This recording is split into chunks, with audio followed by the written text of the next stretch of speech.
CC.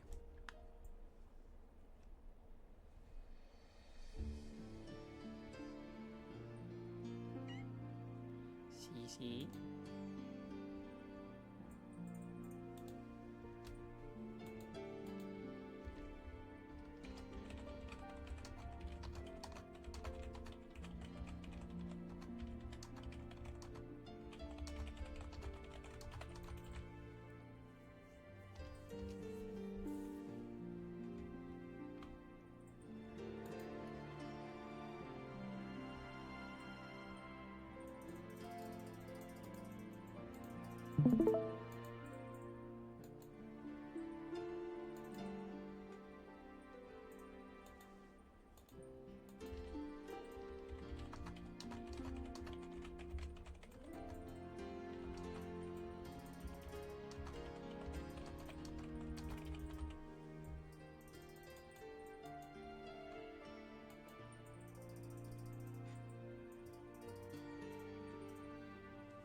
There we go. Got all the messages I needed sent out. All right, now, where was I? All right.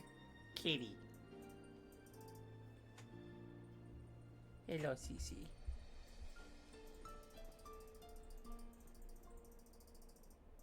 You lovable girl, you.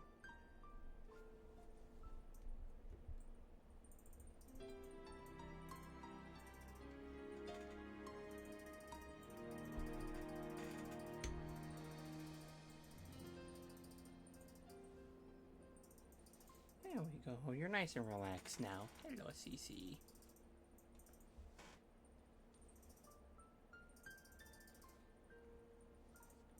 We have a cute kitty.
We have an incoming ad break.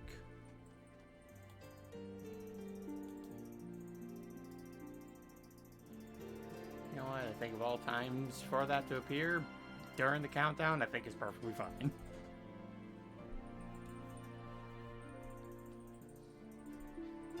God forbid any of you miss the opening spiel. But yeah, once that countdown gets over with, yeah, we're going to be handling this much differently. It's mainly because of, unfortunately, the kind of time that I have for today.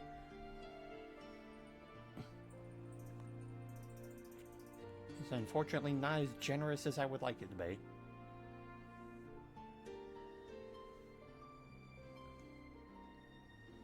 I do still have a kitty though. Hello, Cece.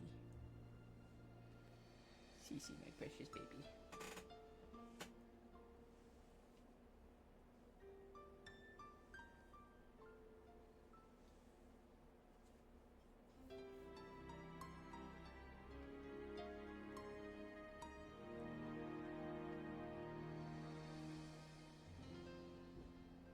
Hmm?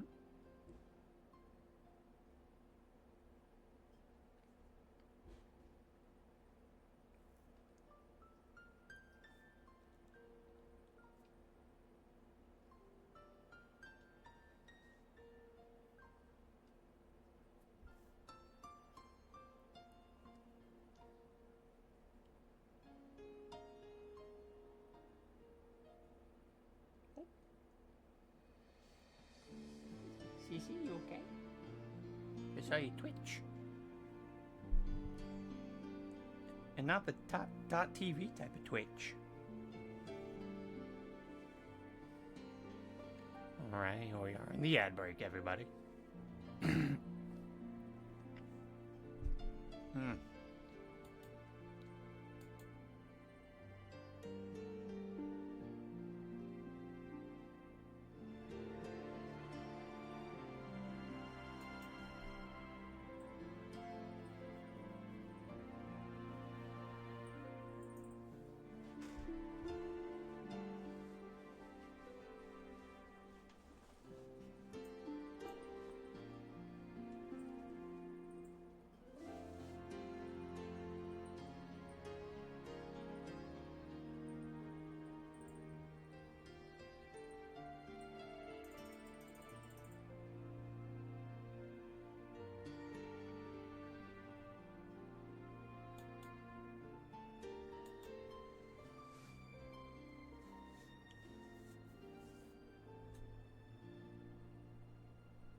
And welcome back for the ad break, everybody.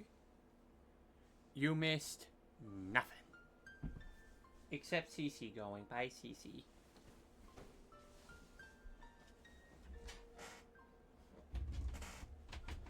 The most painful of losses. I'm sure she'll be back in 5 minutes, though.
Okay, and with that countdown done and over with, hello everyone, it is I, Realm Wars. I'm a PNG tuber who predominantly does artwork, and welcome to Day 9 of the Rise to Superior lore-a-thon. So, yesterday we were working on the Wakenja's reference sheet, talking a little bit about his character, about some of the things that he did for about, I want to say about the first few hours.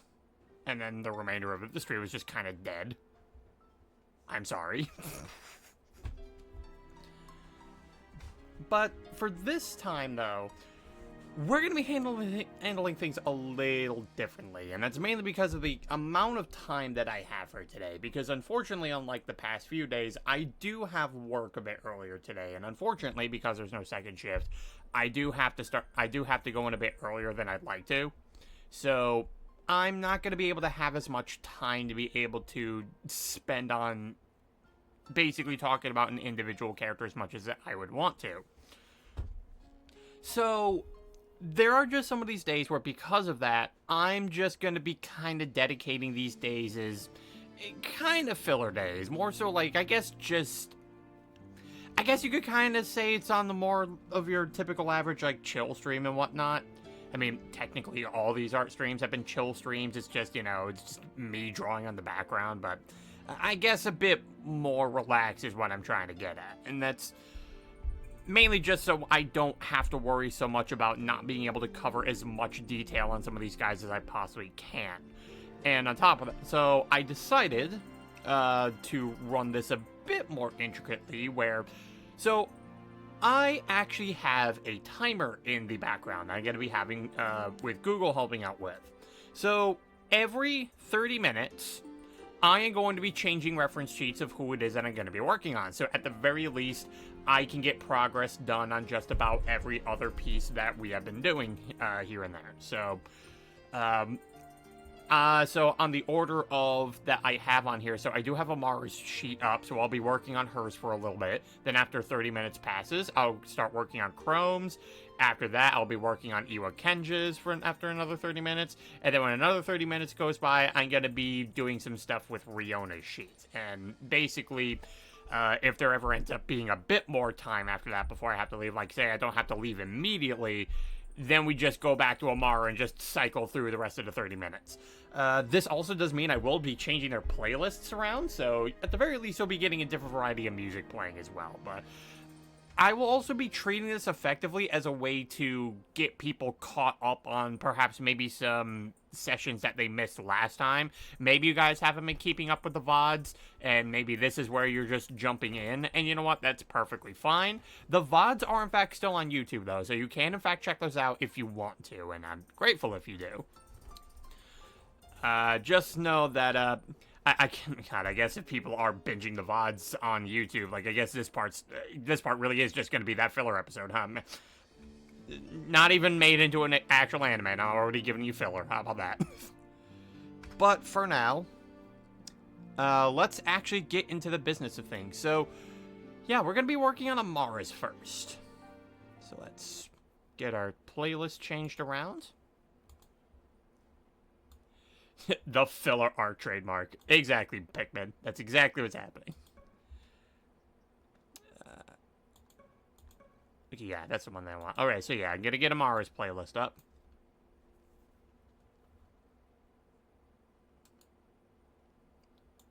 Open. Alrighty, so with that in mind, and also this is a great time for me to test out the new scale brush that I recently got, so yay. Alright, timer is now going to start. Alright, here we go. So we're going to be working a little bit on Amara here. So to give you guys a little bit of recap on Amara as a character, so Amara is the general of the dragon army in the Rise to Superior. She is an incredibly powerful earth dragon who can practically shape the entire earth beneath her to use as whatever tools that she needs in the midst of combat. Primarily,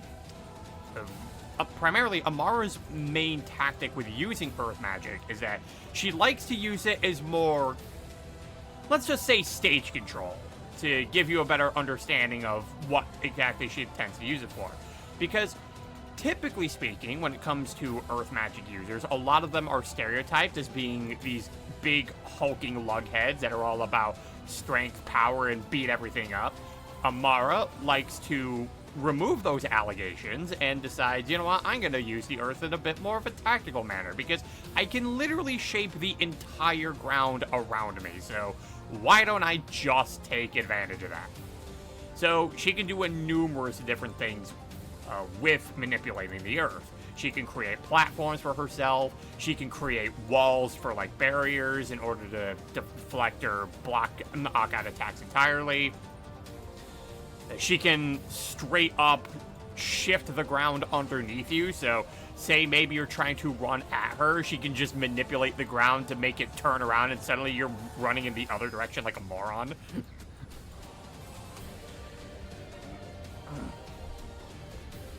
So she's definitely more tactical with how she approaches earth magic. Granted, she does still use it for attacking every now and then because, of course, why wouldn't you consider doing that? Oh, and hello there, Pikmin.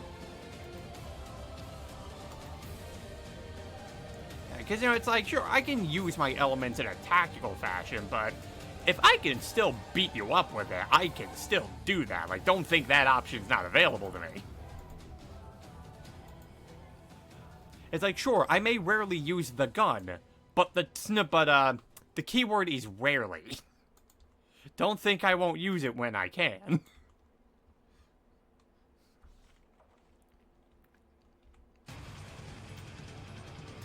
Amara is also... No, Amara also, aside from just simply being general of the Dragon Militia, she has also trained a good number of them herself. This is mainly because she wants her forces to be strong, not just magically, but also physically as well. Because she doesn't want dragons to be solely she doesn't want them to be too reliant on magic. In fact, it perfectly incorporates a bit of her how she actually goes around fighting with people. Because in the Rise to Superior, magic requires aura, and when you use magic, it actually depletes your aura. But when you aren't using magic, it does steadily grow back because you're allowing it to essentially go on a recharge in order to replenish your resources. So because Amara blends both a lot of physical fighting as well as magical, there's just a number of times where after she's done setting up the terrain how she needs it to, she'll just start resorting to her hand-to-hand combat. And trust me, she's got 6 of those. So, during that time, while she is resorting to the fisticuffs, she could 100% just be biding her time, waiting for more of her aura to come back, so she can just surprise her opponents with just a sudden blast of earth magic. And it was like, hey, I'm now fully recharged on this stuff. Now, Fusloda. And look at you go.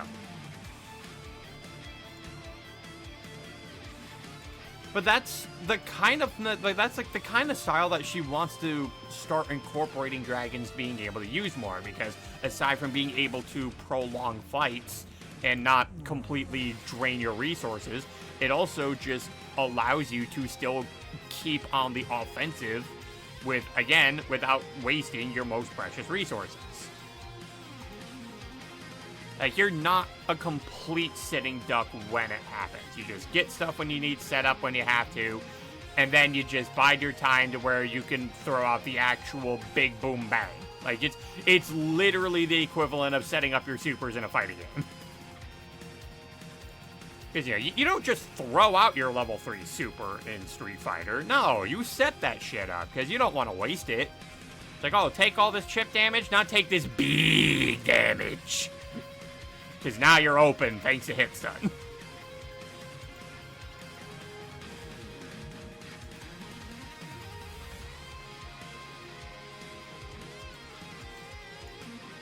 That's right, Amara is that one Street Fighter player who waits for you to drive impact.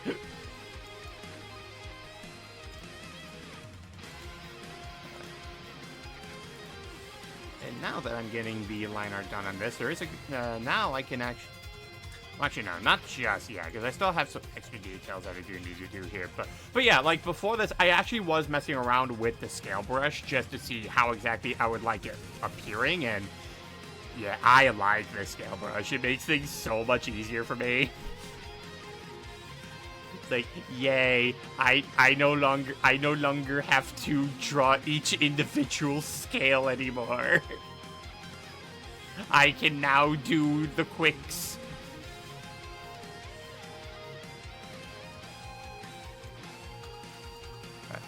So, as for some of the other type of, like... So, I mentioned the defensive things that Amara is able to do with Earth Magics. Like, shit, yeah, able to set up walls, able to just mess around with the ground and everything. So, for offensively, you know, as an Earth Dragon, of course, she's just gonna throw rocks. She pick up rock, she throw it, and trust me, they can be big rock. Killer Croc would be proud. It's definitely going to be something more prominent that we'll be getting to if we can eventually get to the, when we can eventually get to page 2 of Amara's reference sheet, because I do have a bit more of her skill set on that side of things, but something that she can also do, you know, just in case her punches aren't hitting hard enough, she can actually coat her entire hand in rocks, so she can punch you with a rock fist. It can be pretty cool. Just gathers a bunch of rocks and coats her fist in them, and then just bam. Just again, just in case her punches didn't hurt enough. She can also coat other parts of her with stone if she needs to as well. She can actually do it with her tail as well, too. Again, in case her tail strikes didn't hit hard enough. Here you go. Have an entire face full of rocks covered on Amara's tail. And if one gets caught in your skull, yeah, should have blocked, forehead.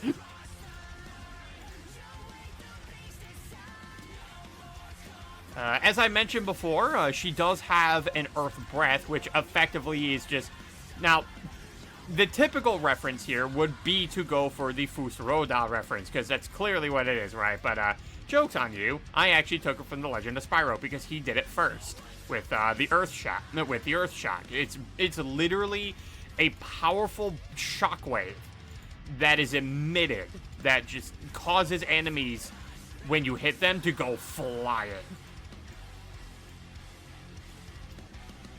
And that's the element that Amara uses whenever she needs to do her breath attack. It's just one giant shout. It just sends things flying.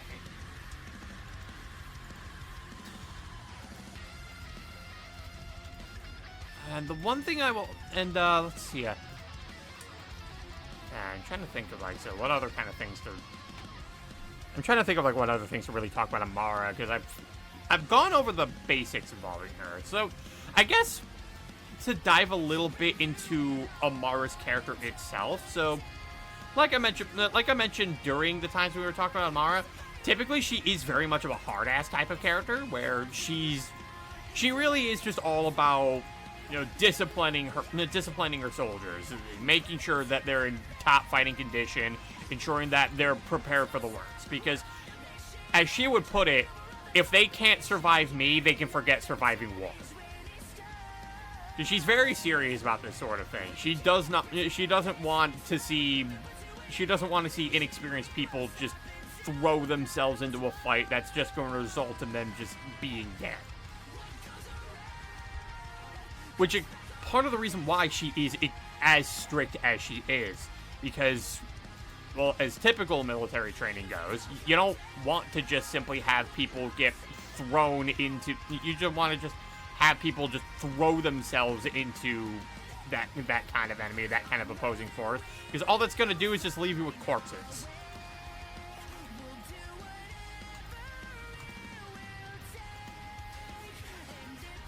So while Amara certainly does have her strict side, which can oftentimes lead to some of her funnier bits, she also does have a strong emotional side. Like, she is perfectly understanding of people who...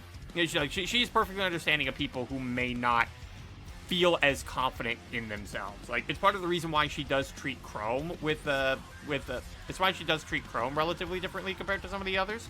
Because she's fully aware it's like, yeah, the guy's not really a trained soldier. Like, he's not real. Like, he doesn't actually do that kind of thing. But at the same time, Amara knows the type of talents that Chrome has, and those are the kind of things that she does wish to push with him. So, while she certainly can be strict, it's not without... It's not to be cruel. It's as any other drill instructor does. It's to bring out the absolute best in their soldier. Because they know they can... Because she knows they can output their best work. She knows how strong, how well that they can push themselves when needed to. And that is the kind of thing that she hopes to do with Chrome, but she also understands that he's not exactly currently having the best reputation amongst other people within the Dragon Militia. So, rather than trying to add fuel to that fire, she is a bit more sympathetic. But at the same time, she's not that soft about it. Like, she will push Chrome to be like, listen, I get it. I get that you're not the most adept at this, and I know this isn't exactly your field. But I know you can do well here. You've shown to me you can do well here, and that's what we need to see.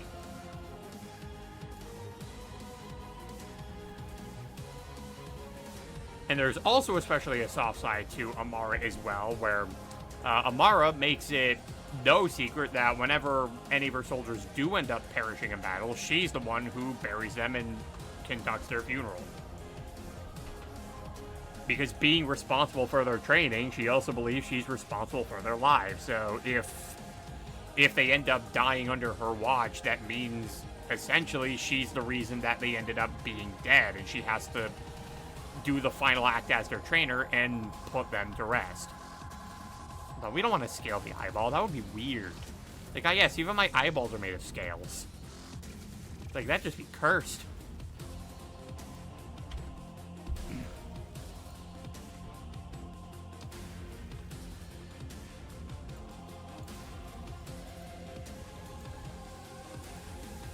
And now for Amara's design inspirations, very much so, of course.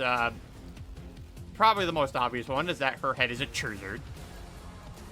Because there was once a moment in time where I did not completely hate the Charizard. It wasn't until people decided they wanted to absolutely taint this Pokemon for me in the worst possible ways by making him throw at everything.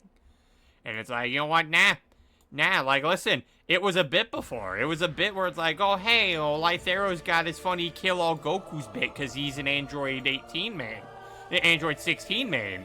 It's like, yeah, this'll be funny. This is a funny bit, and you know whatnot. And this can be a funny, but then people decided it would be a really funny prank if they just were like, oh, you know what? What if we actually threw games and we're super incompetent with this Pokemon? And I'm just like, well, now you're just gonna make me hate him for real. You made the bit real. Like, fuck you. How dare you? I didn't want to hate this guy as bad as I did, but now you're making me do it. Because now the only thing I can associate him with is incompetence. But that's what Amara's here for. She's here to fix that image. She's here to be cooler Charizard. The regional variant that outclasses the original, one might say.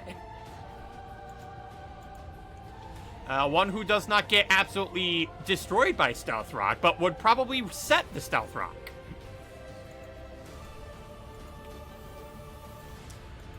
A Fire Rock type Charizard, though.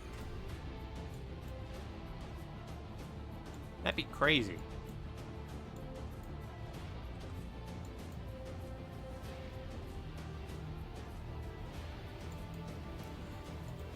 But yeah, I essentially decided, you know what? Charizard at the very least has a rather cool, like, dragon head design, so I figured, you know what?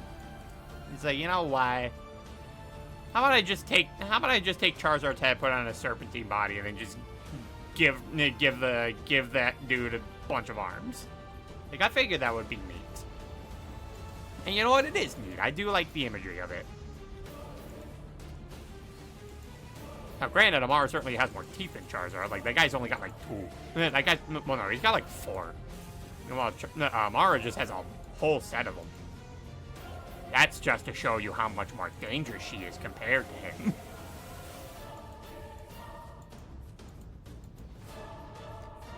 And you know what? I actually have an easier way to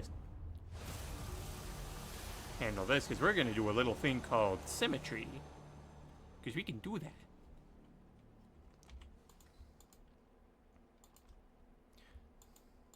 So yeah, Amara is effectively what would happen if Charizard if Charizard decided he wanted to have the body of a Gyarados and decided when it came to rocks he didn't want to be a little bitch.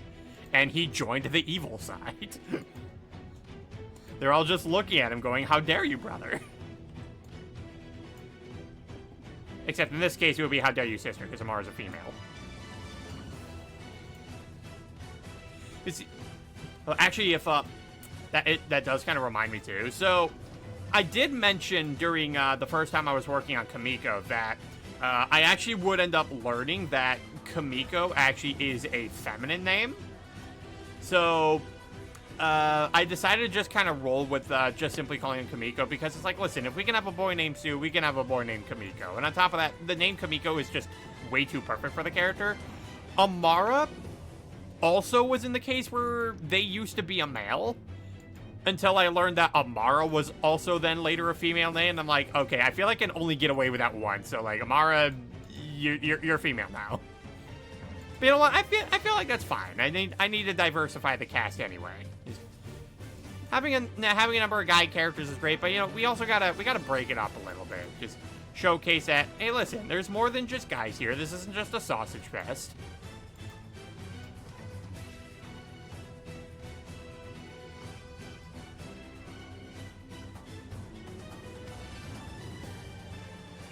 Okay, there we go. Very good. See, I can do that. I can do a little thing called, I believe it's called cheating. Yeah, I cheated. That's what I did.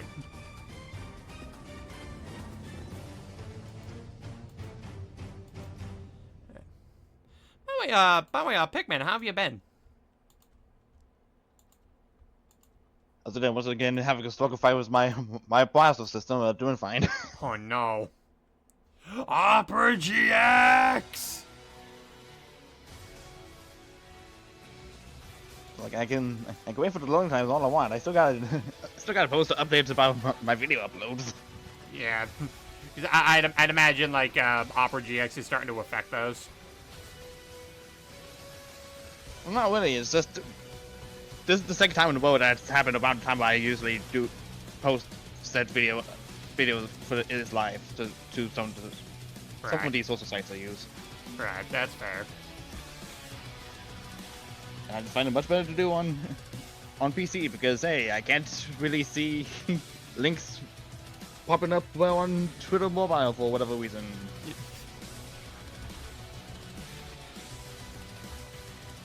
Oh god, like Musk, are you trying to get rid of that too?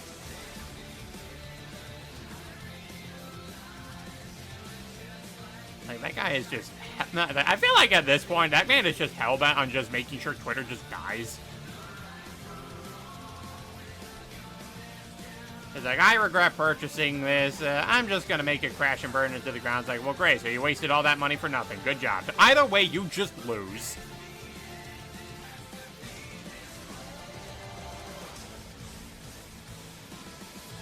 And this is a reminder to everyone. Just because you're rich, that doesn't mean you're smart.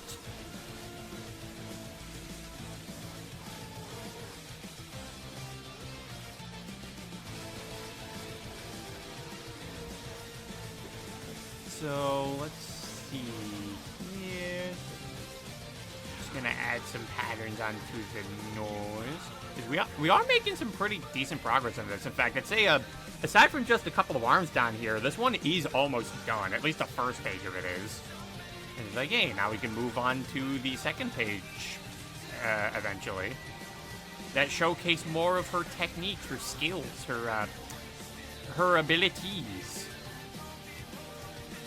Looks like I do have 10 minutes left on the timer, so once that passes, we'll be able to move on to the next one, which will be Crow. Yeah, we go from the confident dragon general here to big sad boy. The soundtrack will definitely be a lot more melancholic.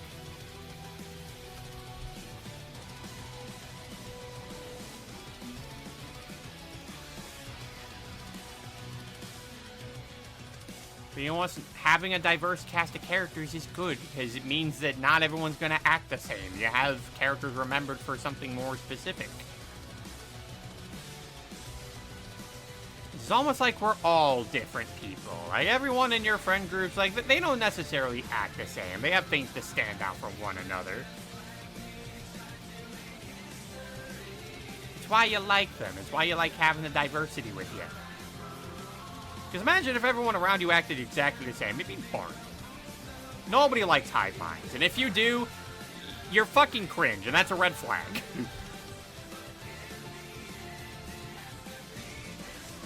Give me people with different mindsets. Be interesting. Be yourself. Be unique. Be creative. Be anything other than a carbon copy of someone else.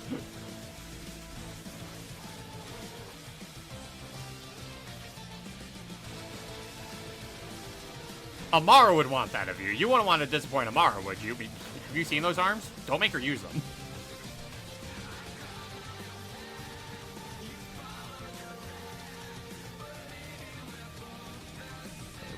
We do almost have this down going for her. One other thing I'll also mention too, like, I will say Amara, in terms of, like, say, design changes, I really haven't had too many of them for her, just because, like, this design already goes pretty well already.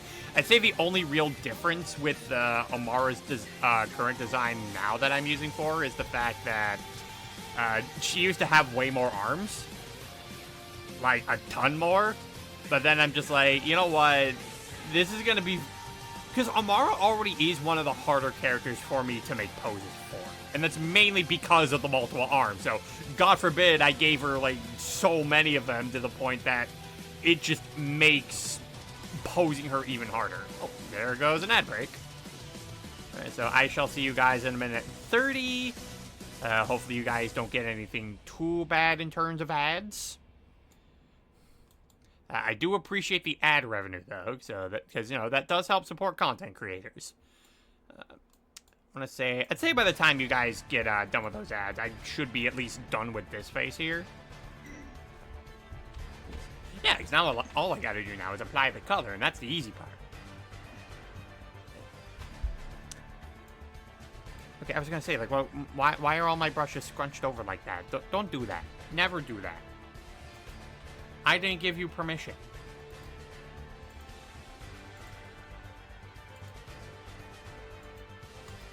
Okay, just gonna add the green. Because Earth Durgan.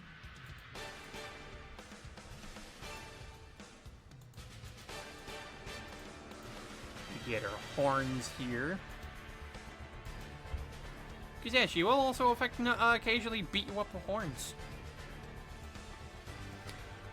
Let's see here. So to the people watching possibly watching the VOD, oh, actually, hold on, the ad break's about to be over.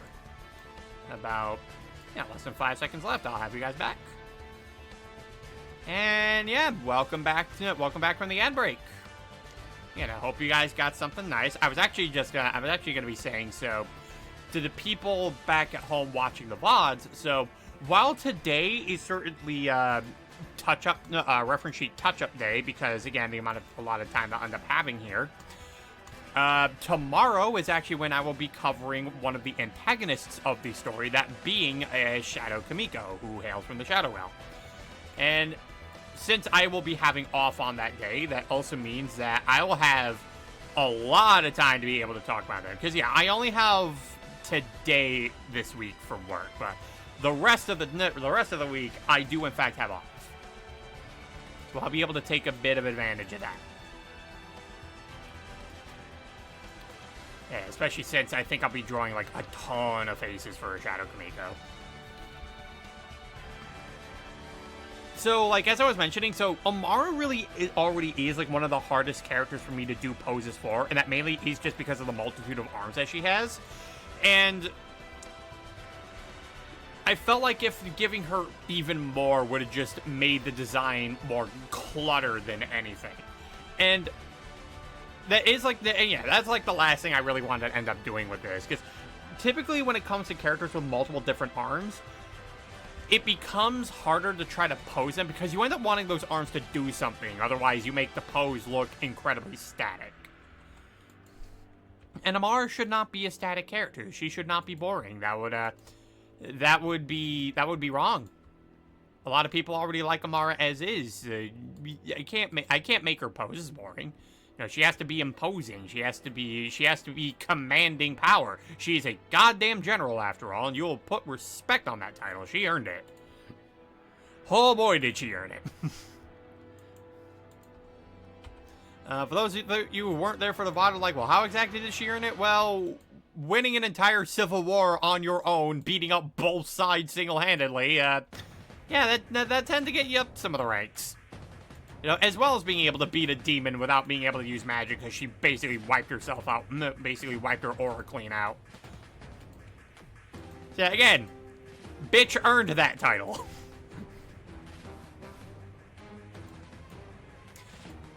Keynote, if you don't want to survive longer, do not call Amara a bitch. That is 100%, that 100% guarantees that you will pick a fight with her. I was like, oh, bitch, am I?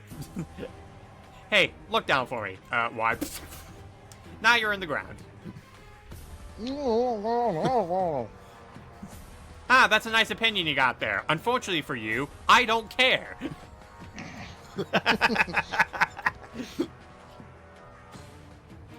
Amara do have that sass. Part of the reason why she's so likable.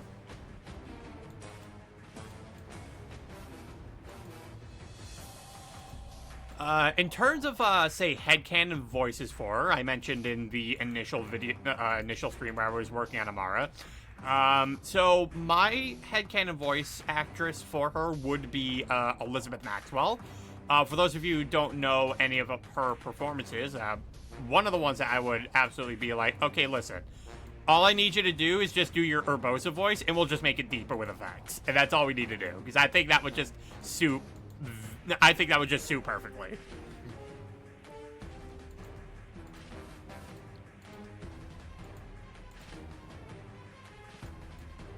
Because aside from the fact that, I do in fact love me some Urbosa, you know, buff lady, make me weak. But she also does have a very nice voice for it. Like, she has a voice that commands respect, and that's something Amara does need. Now just imagine us, using effects to make the voice deeper, and it's like, sorry, mommy?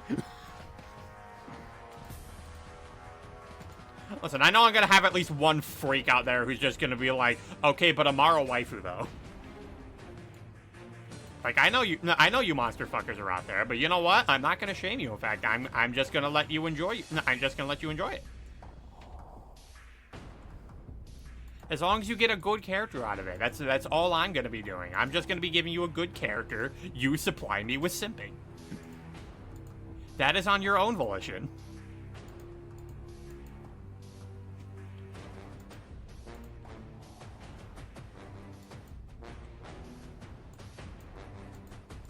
So we're actually almost done with this arm here. We just got a bit of the shoulders.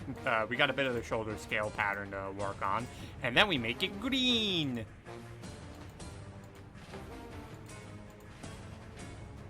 Like, make it green.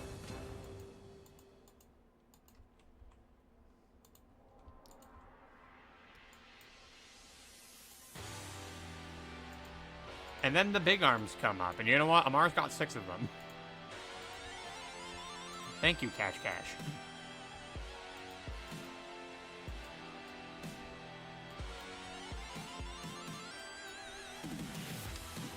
More of the shoulder scales here. You're going to be going all across her shoulders. Oh. Okay, so, yeah, looks like the 30 minutes is up. So, you know, we certainly did get quite a bit of the progress on Amara here. I mean, we only got these 2 arms left in order to do. So, and we did talk about her quite a decent amount of it. So, yeah, so as mentioned before, so as 30 minutes go up, we're actually going to move on to the next one. So, sorry, big arms. This remix is amazing, but, we do have to move on to the next character here. And no way! I can't believe this! He's skipping my beats! The whore!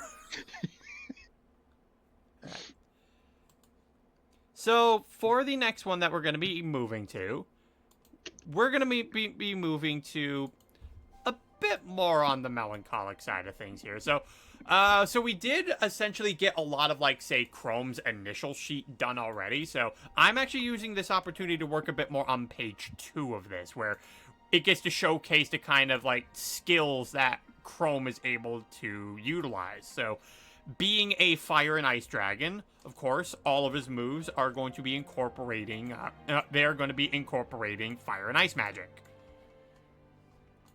So we got him breathing fire, we got him turning things onto fire, we have him turning things to ice, being able to shoot ice.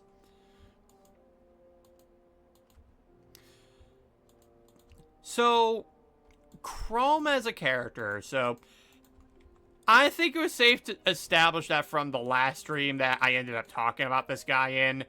The dude is easily my most depressing character. So, Chrome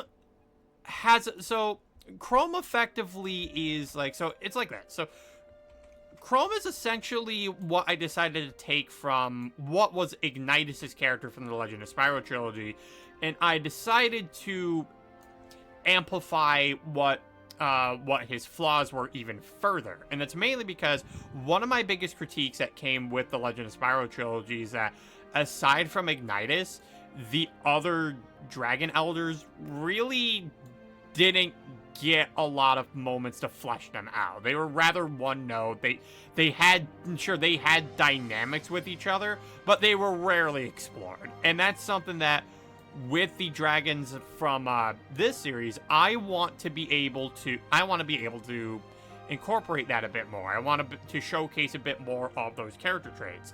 And even though Ignitus certainly does get is like the most fleshed out of all the Dragon Elders, I wanted to go a bit further with it, because even then he still felt like kind of a flat character in some areas. Like he really was there to be a bit of, like, say, a father figure for Spyro, but also having his own kind of dilemmas that he ended up having to deal with, like more personal issues.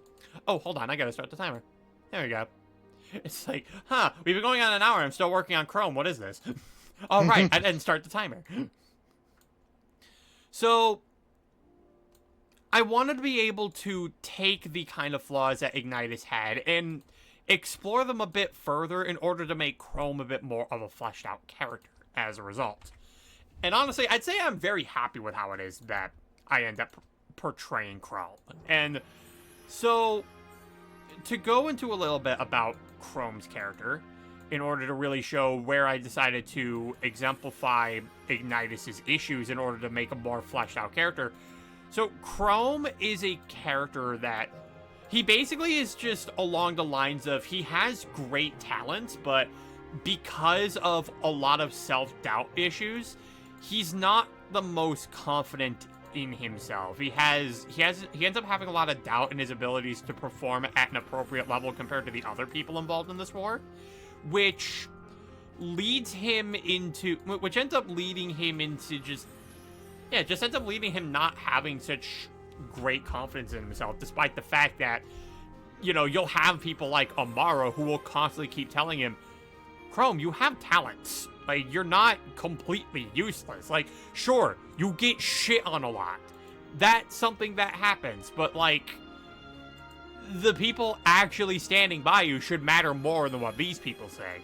The problem, though, is that Chrome he effectively is just a stand-in for the people who oftentimes even though they'll end up getting praised every so often, when it comes to the negativity, that's what ends up becoming so much louder for them. And that's because it's said so much louder to them. And it's said to them so often that it gets to a point that they start thinking it's true. And I feel like a number of different people have 100% gone through something like that. Like, I know when Ryan came back to the Spiffy Needle Geeks to announce, why the guy went on a long hiatus, he talked about how there was something like that he was ending up facing where, because he was getting so much flack from one person, it ended up affecting his thinking to make him believe, maybe my best isn't good enough. And that's something that Chrome does exemplify. That is something that 100% is just a hard-baked thing into his character that it doesn't matter how many of these people are telling him he's doing a great job. There's more people telling him, yeah, no, you suck, dude. You're nowhere near as good as everyone else, so we don't even know why you're here. And that's just morale shattering. So, a big part of Chrome's arc as a character is essentially just trying to learn how to he's basically just trying to learn how to be a better version of himself, like how to actually love and cherish himself.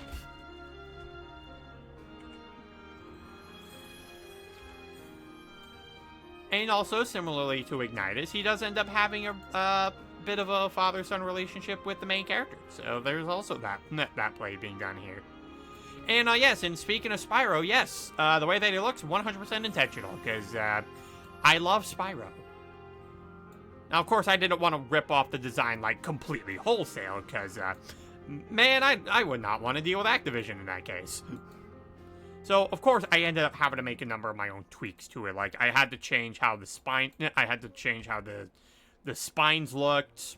I had to change, I also ended up having to change the color entirely. I had to change a bit how his wings look. Effectively, I decided to, my inspirations for this character's design was that mostly, for the most part, a lot of the details of Chrome are taken from, Dawn of how Spyro looked in Dawn of the Dragon, because that was a much more detailed version of, that was a much more detailed variation of, like, say, his classic look, and I really do like that look.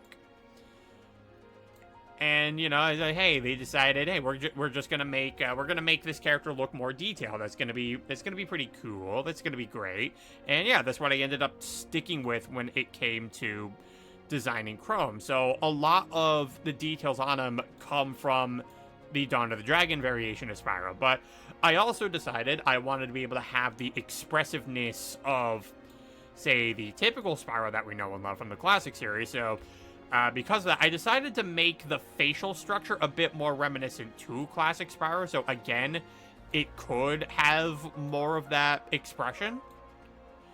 So I decided to pull a Santa Monica, where it's like, you know, oh hey, so these two myths are often seen as the same thing. Well, why not for our game? We just combine the both of them then and just make it our own thing. And you know, sometimes that works. Sometimes that's a thing you can just do. It ends up working in the long run. It's like, oh, what's that? Garm and Fenrir are oftentimes confused for being the same thing. Well, God of War Ragnarok, well, what if they were the same guy? Either way, we both win. Because we don't have to kill the dog. And no one wants to do that. Unless you're Dio. But fuck Dio.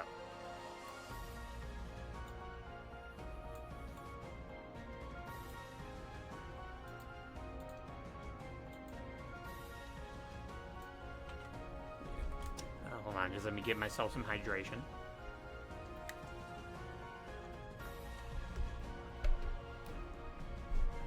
Yeah.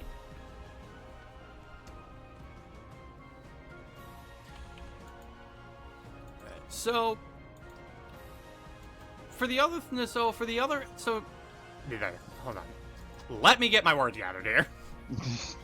Because I actually just had two different thoughts just go on in my head, and I'm like, okay, wait, hold on, no, I can only talk about one of these things at once.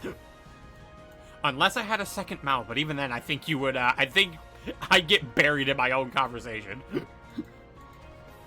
And that would just be really weird, too. So,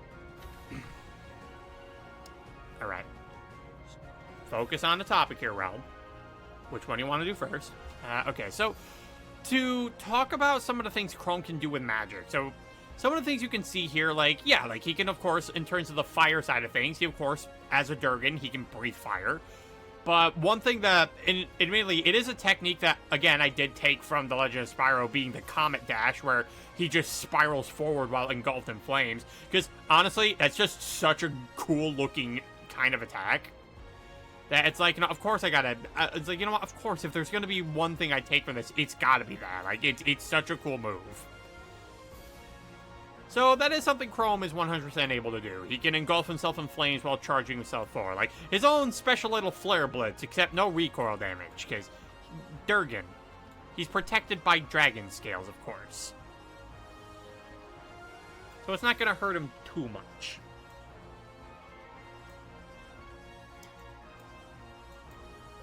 And then, yeah, and of course he's able to do things like he can even ignite his wings in flames in order to basically whack you with his wings while also setting you on fire when he needs to.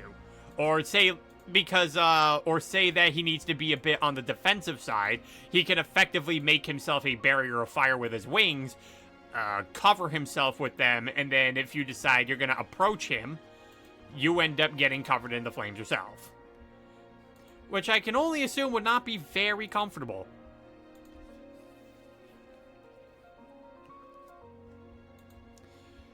So you know what? In a way, I guess in a way, he looked at Paradox Entei and is like, huh, that's a cool trick. Let me try that. Now, if anyone hits me when I'm protected, they're gonna get burned.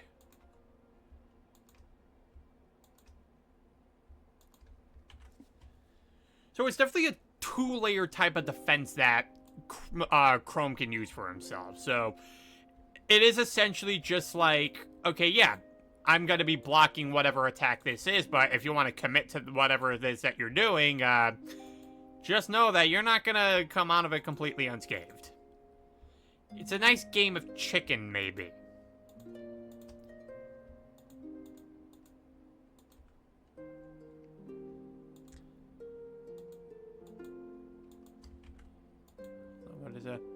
Oh yeah, okay, that's the track that is, okay. I like Hollow Knight music, it's so good.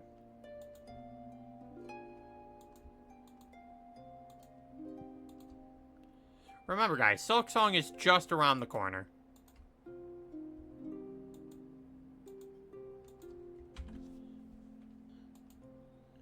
Alright. Now, as for say, the talents that Chrome does have. So, there is one thing that I will say about Chrome for certain, is that the biggest thing is he is a very intelligent guy. Like, if Amara is all about military wisdom, Chrome is all about, say, the emotional wisdom or the mental wisdom, where, say, maybe you might need a couple of words of encouragement or just, maybe some food for thought. Maybe that's just something maybe that's all you need. That's something Chrome can 100% supply to you. Like, he can give you some words to really think about. He especially has ways of just thinking about himself in general. Because, again, a lot of times when Chrome is sitting here trying to think about, okay, so basically trying to think about, like, where he wants to be as a person, like, mentally, there is just a number of things that he does end up thinking about himself in. They're just, and a lot of it just not very positive thoughts, because, fun fact, most of the time, we ourselves are our own worst critic. And Chrome's mentality is that on overdrive. Like, there are just a number of things that the guy will end up focusing on in terms of issues that he thinks he has, and sometimes they're issues that aren't even there. But because he's just so used to everyone just criticizing everything that he does, he ends up thinking and he ends up acting like, oh yeah, maybe all these guys talking about me, all these people speaking ill of me, maybe they do have a point, maybe I do just suck. And that's not true. Chrome doesn't suck. He doesn't. He's just big sad Durgan who needs big hug. And therapy. Lots of therapy. But that's also why his adopted son is going to be here to help him with that. It's like, look at here, Chrome. This guy absolutely adores you. And he's going to be the guy you guys believe will help save the entire multiverse. He's the guy who you think is going to help end the war between you and demons. So, like, that should mean something. That should be something special to you, but nah, unfortunately some people need more convincing than that. Because if it were that simple, then I'd think a lot of people's, like, self-doubt issues would go away sometime soon. Unfortunately, it's not that easy. In fact, even some people who don't feel it all that much frequently sometimes do just have those days where they're just like, God, why do I just suck?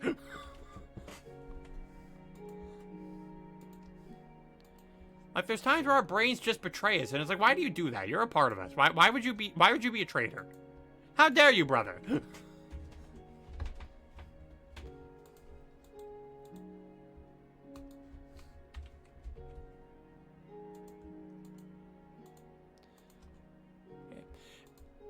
In fact, if to also give an instance of, say, Chrome's intelligence, because he is certainly apt in understanding and utilizing magic, and the way that he was able to think about, okay, so I know how to use fire very well, but then he considered that since ice is like the polar opposite of fire as an element, something that he considered when it came to trying to understand how to use ice was that if this is what I have to do to understand fire, I just need to do the exact opposite to actually use ice magic. He compared it to effectively reading a book backwards.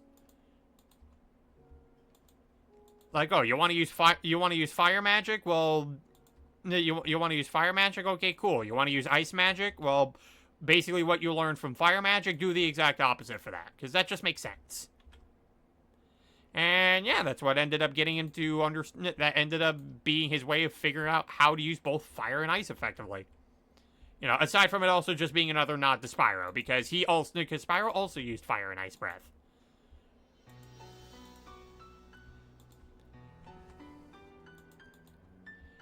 Now, granted, he certainly used many other ones, but I'm not giving Chrome goddamn bubble breath. I'm not doing it. Fucking bubbles. Yeah, I'm not doing that. No. The less we can forget that Enter the Dragonfly existed, the better. I felt that groan. That is the one game I still cannot complete to this day. Mostly because I don't want to go back to it. You know what? I don't blame you.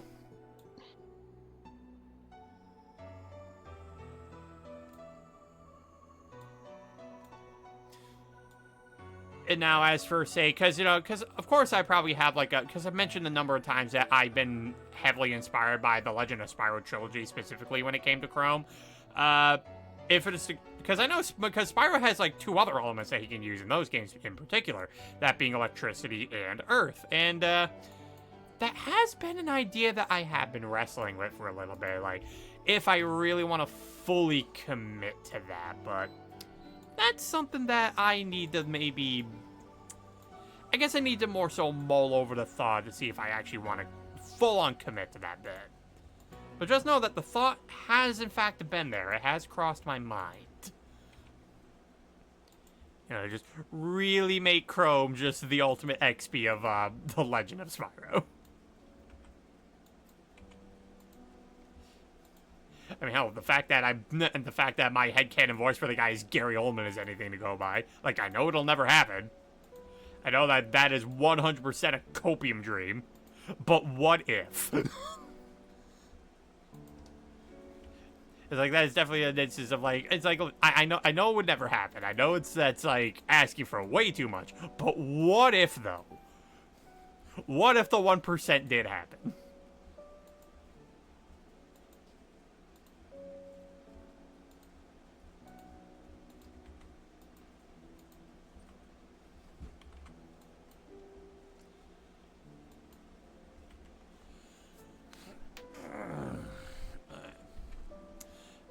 But yeah, I doubt I'm gonna get too much progress done on this reference sheet with the amount of time left on the timer, but you know what? I already expected it to happen. It's fine. Some progress is better than no progress. Because I could have easily just sat here and did absolutely no kind of drawing for the past 30 minutes, and I'd just be looking at this and just been like, oh wait, I think I was supposed to draw something.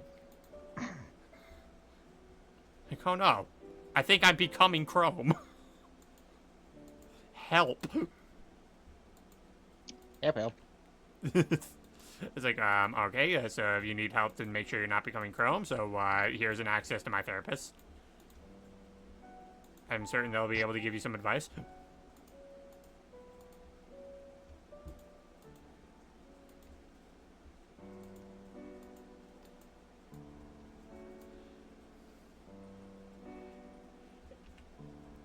Honestly, you know what? I think it really is just the music selection here that I gave for Chrome, because it's like, I wanted, like, some sounds, some music to, like, represent that mental struggle that he tends to go with, but also to demonstrate, like, his more gentle demeanor. I think I did a little too well with selecting the music for it. Because there's just times where, like, my mind just wants to wander off, because it's like, ooh, this music's so nice. I'm like, no, you have a presentation route. It's like, focus. Wake up. Wake up. Oh, looks like there's an ad break going on right now, so I shall see you guys in about a minute. We actually might... I want to say at the very least I might get done with this pose. Maybe not so much being able to put the fire on at least, but at least the pose itself, I want to say that I'll be able to get done.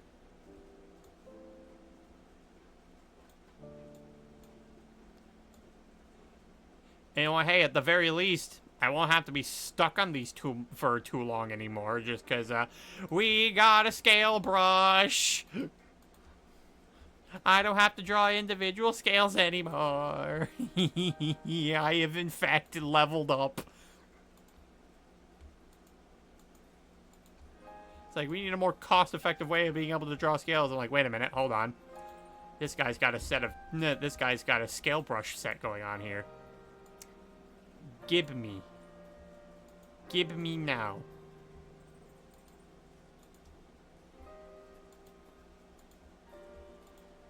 Yeah, I also think like maybe a bit during some of my off time, I might probably also just, I might probably start looking up some textures that I can start applying too, because having some more of those would also be really nice.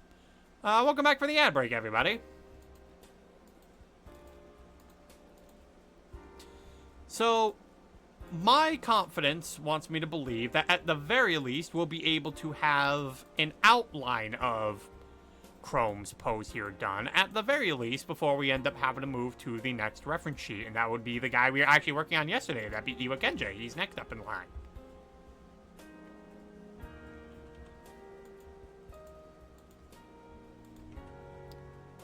Just gonna add a couple of extra line details on here. One difference I'll also say is definitely between, say, Chrome and Spyro is that Chrome is huge. He's a big boy. He's a very big Durgan. Because, you know, Spyro kind of small, Chrome kind of big.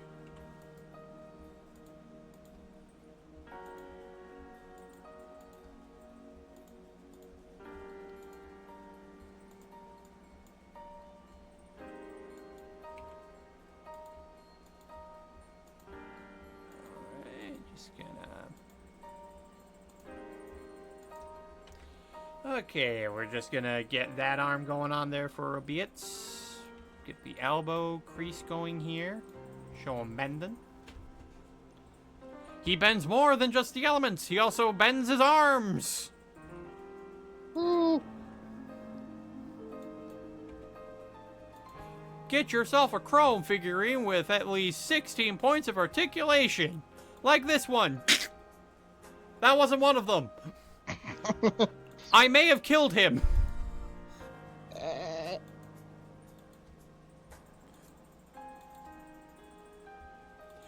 And now I think Kamiko is running to my door and he's angry. I didn't mean to kill your dad. It was an accident.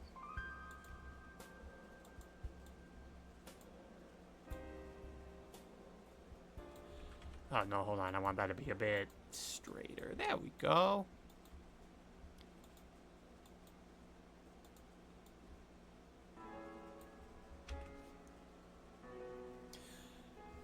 I will say, though, so to any of the people who are watching, I may be doing like some quick recaps on some of the things I've been talking about these characters, but by all means, if you guys have questions that you want to give for whatever reason, by all means, don't be afraid to give them.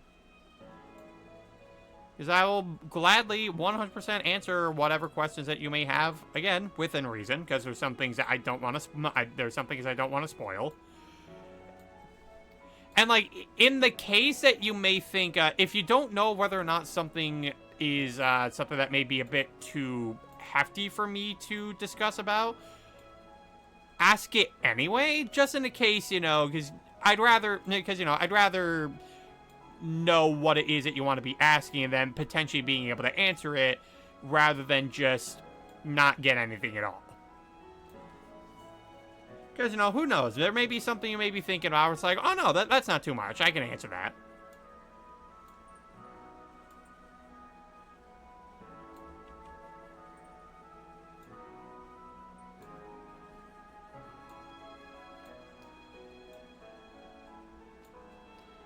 We're gonna give him a very detailed spine. And neck.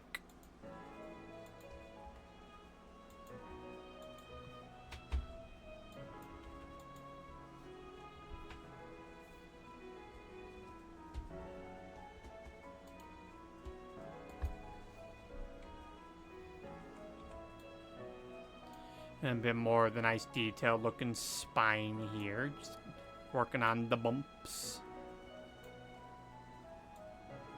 The bumps and the lumps. Ian! Thank you for the rate of 18!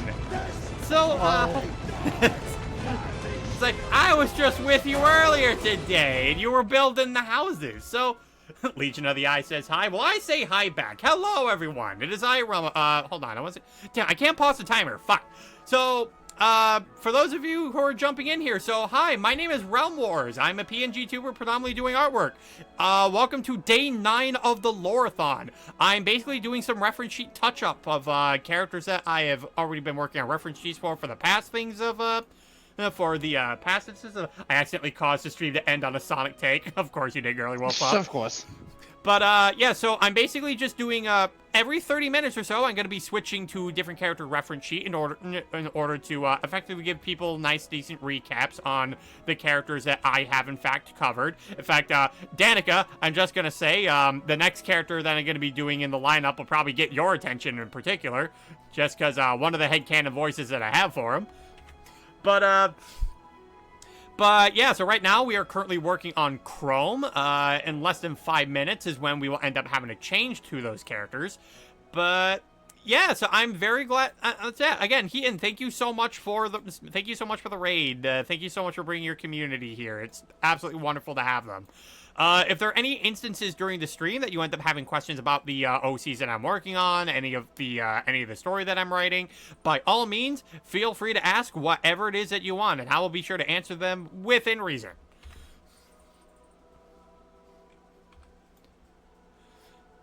So to explain a bit of how the lore-a-thon is going, for those of you who probably have not jumped into one of these before, so... It is basically going to be a month-long event where I am specifically focusing on doing art streams that talk about my characters specifically, because I hope to one day eventually make a comic by the name of The Rise to Superior.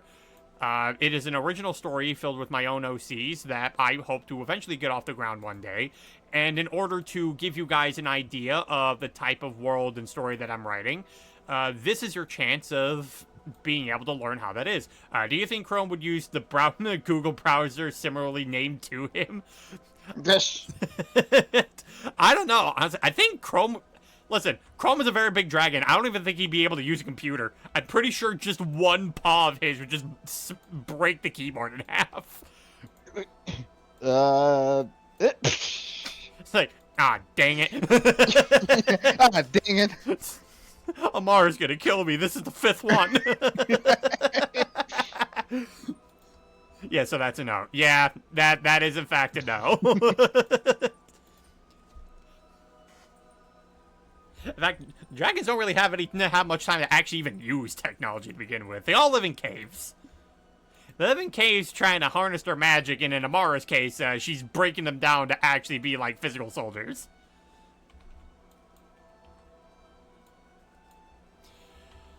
But yeah, so to give you guys who are just coming here a rough recap on Chrome as a character, so effectively, Chrome is a very sad boy. Like, he oftentimes has to deal with people constantly telling him that he sucks and he's nowhere, like, as good as some of the other dragons in the militia. And it's something that gets told to him so often that he ends up believing it. So his biggest character arc is dealing with a lot of self-doubt. You know, despite the fact that he even has the blessings of Amara herself, there's just parts of him that just feels like, no, I still don't think I'm good enough. I still feel like I contribute so little. Because unfortunately, sometimes you just have those people with that kind of mentality. Like, you know they're talented. You know that they have some great things about them, but god damn it, do the people who just want to keep shutting them down do not know how to shut up. They're like, oh, you say this guy's bad. You say this guy sucks. Well, hey, genius, how about we see your chops? Let's see what you can do. If not, then stop berating this guy whose only crime is fucking trying. It's more than I can say about you.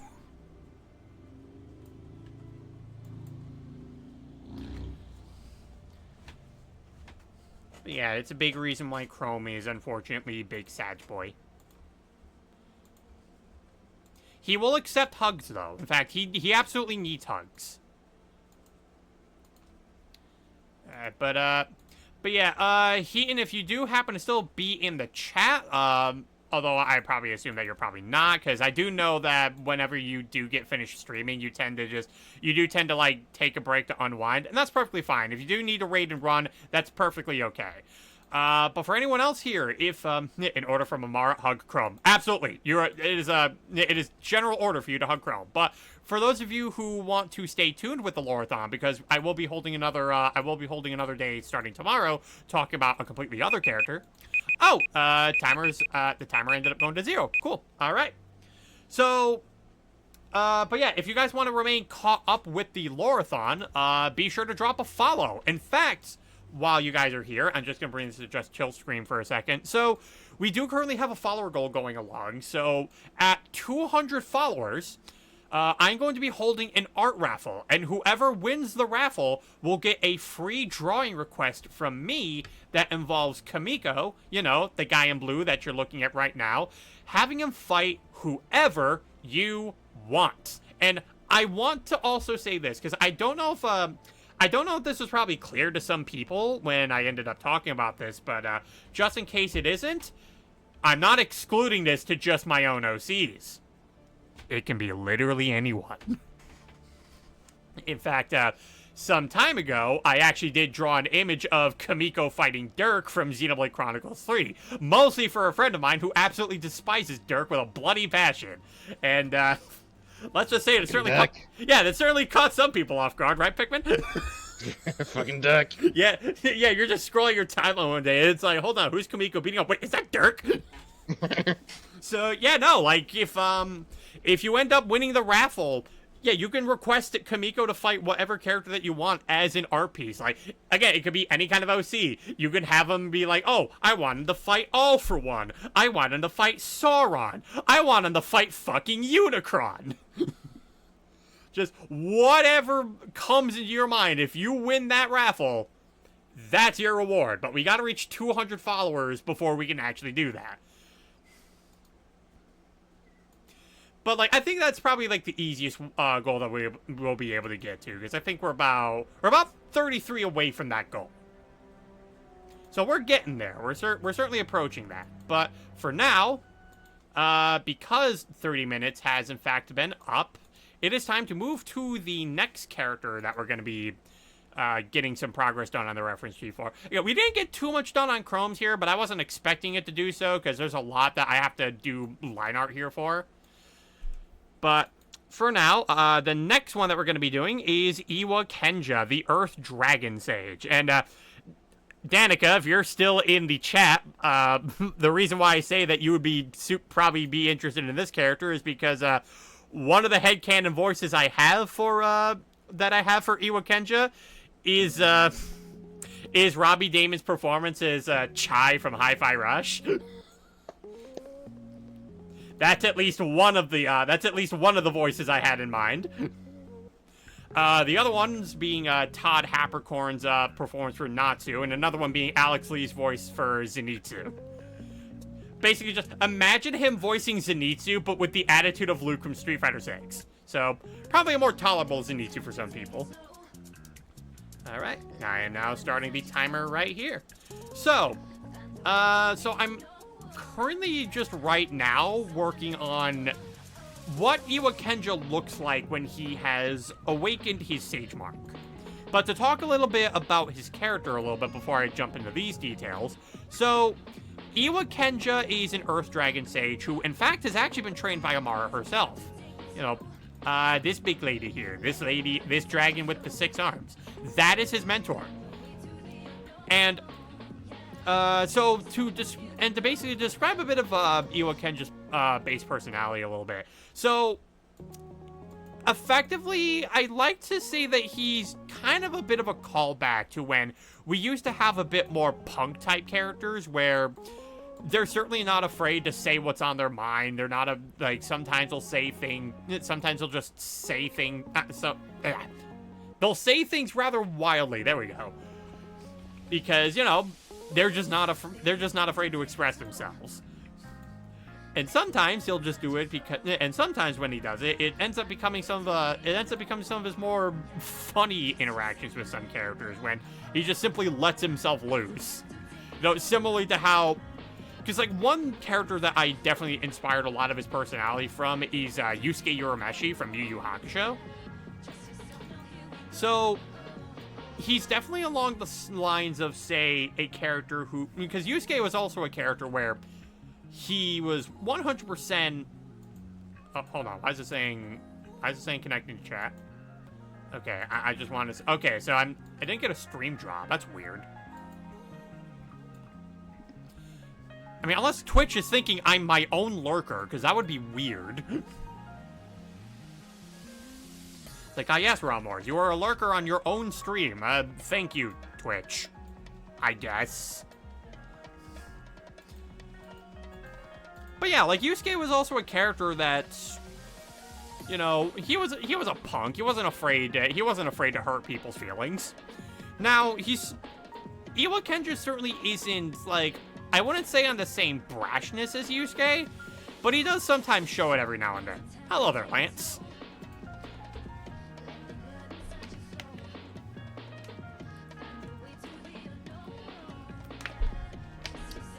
Whew. Thank you, Wobble.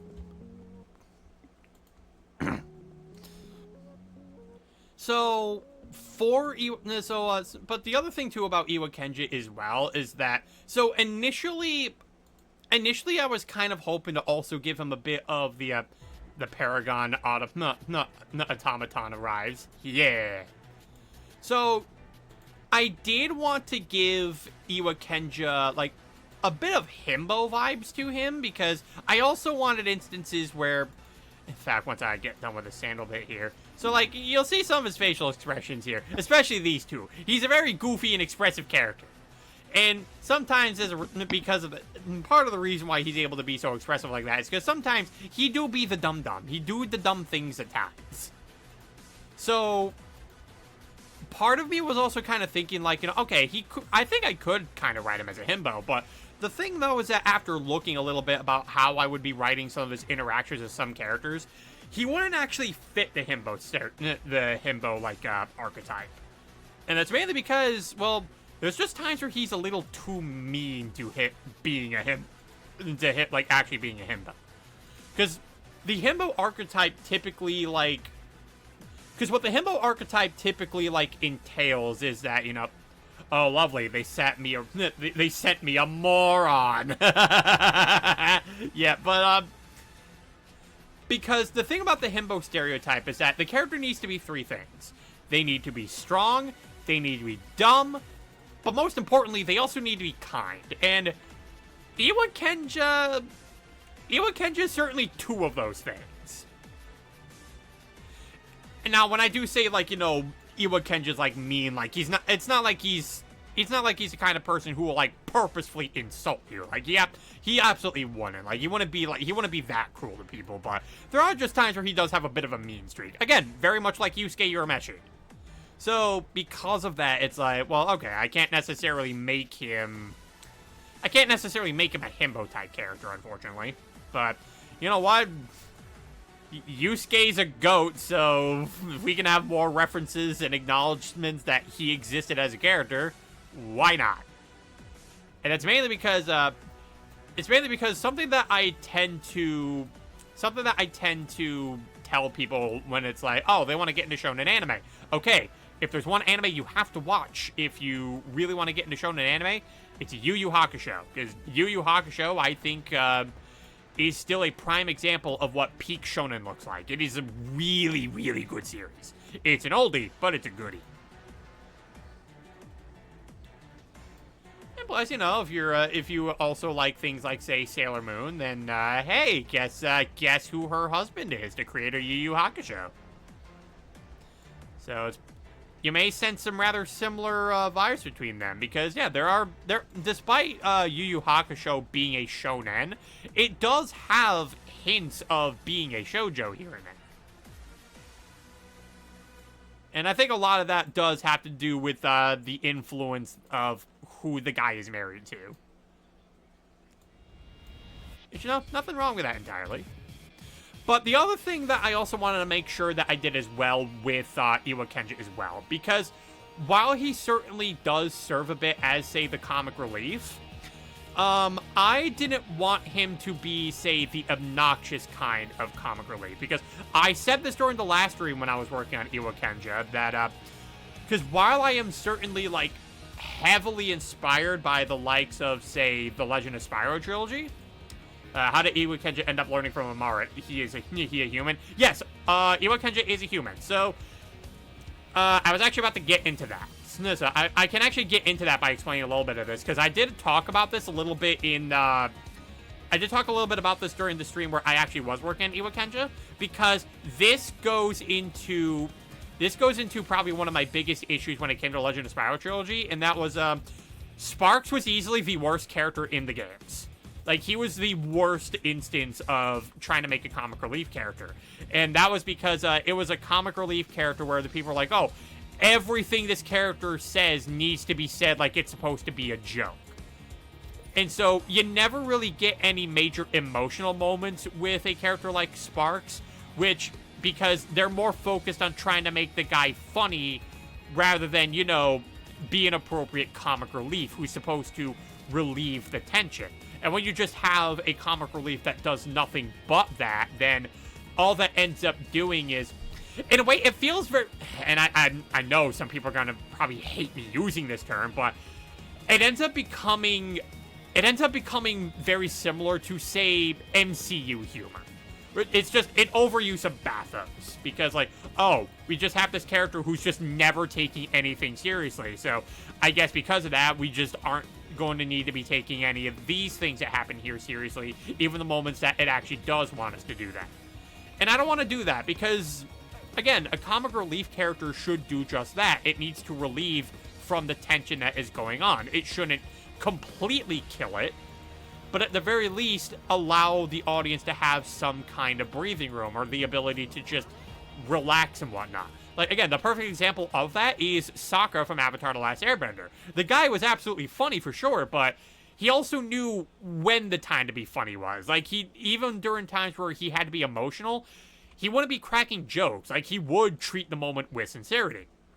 And that's what I kind of want to do with Iwakenja here. Like, I wanted to be, like, have a bit of comic relief here and there, but I don't want him to solely just be that. So, to get to your question, Mean Boy, so Iwakenja used to have a sister, and he was very close to this sister. In fact, the two of them were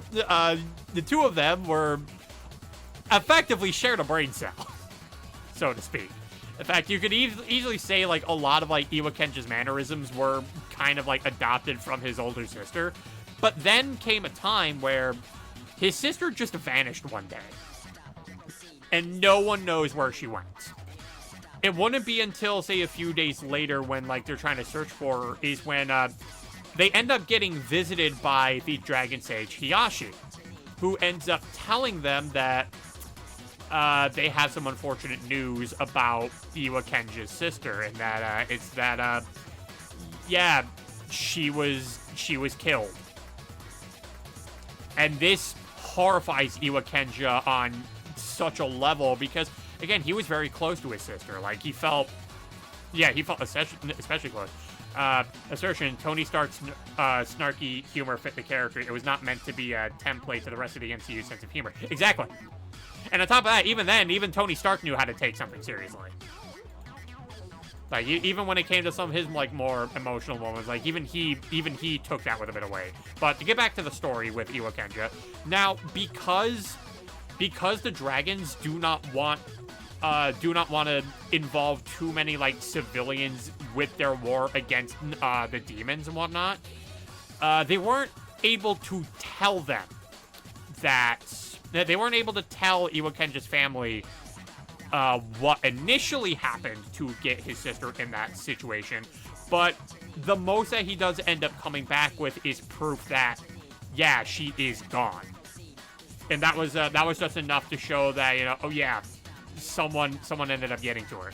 Iwa Kenja, though, was not going to take that news sitting down, because again, he absolutely cared for his sister. He adored his sister, so he ends up trying to hunt down Hiyashi and be like, okay, I need you to spill to me who was the one who killed her.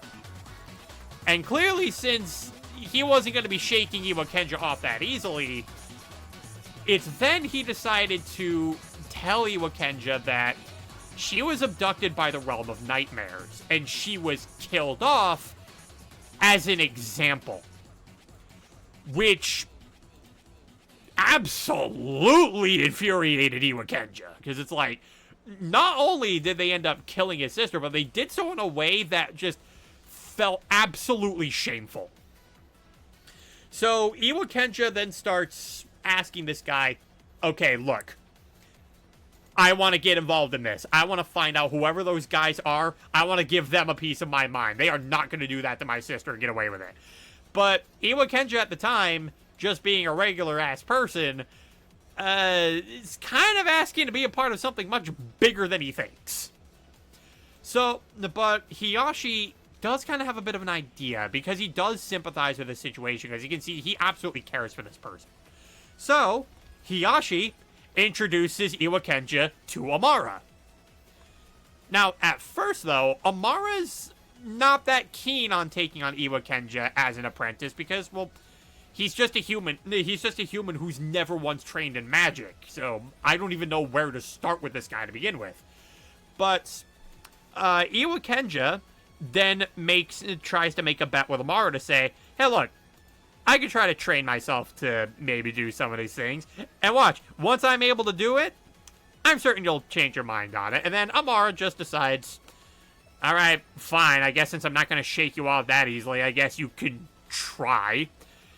And after so long, Iwa Kenja's still not really able to tap into his aura. Like, he definitely does get a decent workout in. Like, he does start forming muscles, but that's really all he starts obtaining from all this. Like, he doesn't really gain much of a touch into his aura.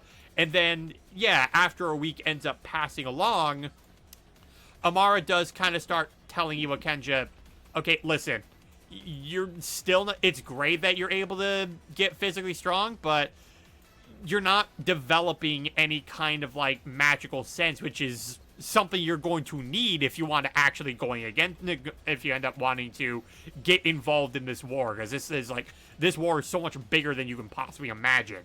And since you don't really have much going on with you, I can't risk just having a regular person just suddenly end up as a casualty. And it ends up infuriating Iwa Kenja so much, because he wants to be involved in this, that he actually does temporarily tap into his aura and has a little bit of the earth beneath him moving a little. And this actually does catch Amara's attention. It's like, did you just do that? It's like, what, move the Earth slightly? I guess I did? And it's then Amara's like, maybe there's a bit more to you than I thought. And that's when Iwakenja's actual Earth training begins under Amara in order to see how much further that they can train his aura into how much further that they can train Iwakenja's aura into. And eventually, Iwakenja's aura develops so well that he effectively starts becoming a master of Earth magic. So, yeah, Mean Boy, that's how Iwakenja met up with Amara, and that's how he ended up training under her. Because as I mentioned before, when it comes to the aura and the Rise to Superior, you can, in fact, train it to reach higher levels. And once you eventually reach your aura to a high enough level, is eventually when you can, in fact, start tapping into magic. But you also need to start figuring out how to actually train yourself into doing it. The problem is because Iwakenja has never actually trained an aura once in his life, he wasn't certain if whether or not he actually was training it. But, okay, I guess he ended up being like Amara's human clone in a way. In a way, I guess you could say that. Yeah, just nowhere near as strong though, because while he certainly is training under Amara, never forget who the master is. There is a vast difference between master and apprentice. And Iwakenja is certainly the one that ends up showing that, because what a lot of things Iwakenja can do, Amara can do a lot better.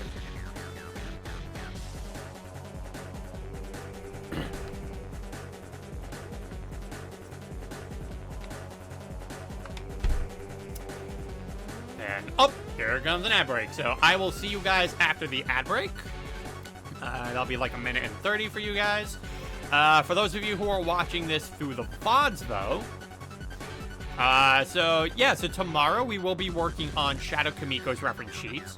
So if you do want a little bit of hearing of who the kind of villains that will be ending up being within the story of the Rise to Superior, you can certainly check that out, because man is Shadow Kamiko going to be quite the character.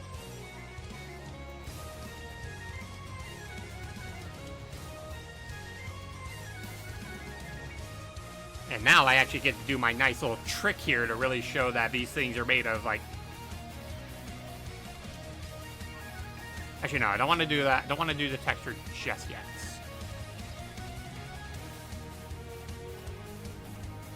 Oh, hold on. There we go. Because, yeah, damn, I'd be good.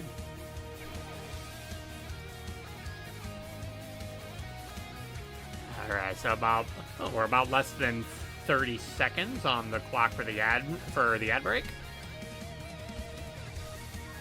I'm gonna make sure I save here. Because God forbid I lose all that progress. That makes me very sad. Actually, no, I think I did it this way. Alright, welcome back from the ad break, everybody.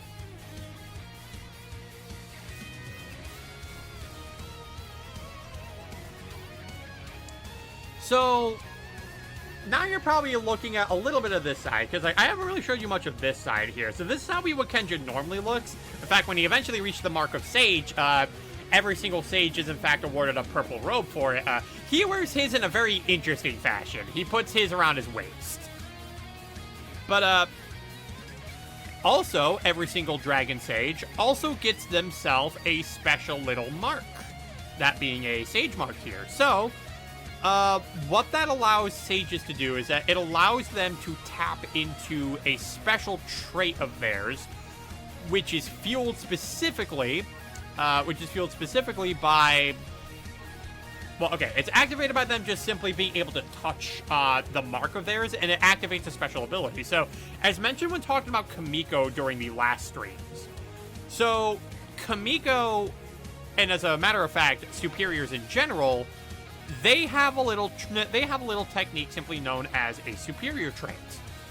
And each superior trait is unique amongst different superiors. So, for instance, Kamiko's ability is that his technique is known as Breathless, where the guy does not require oxygen to breathe.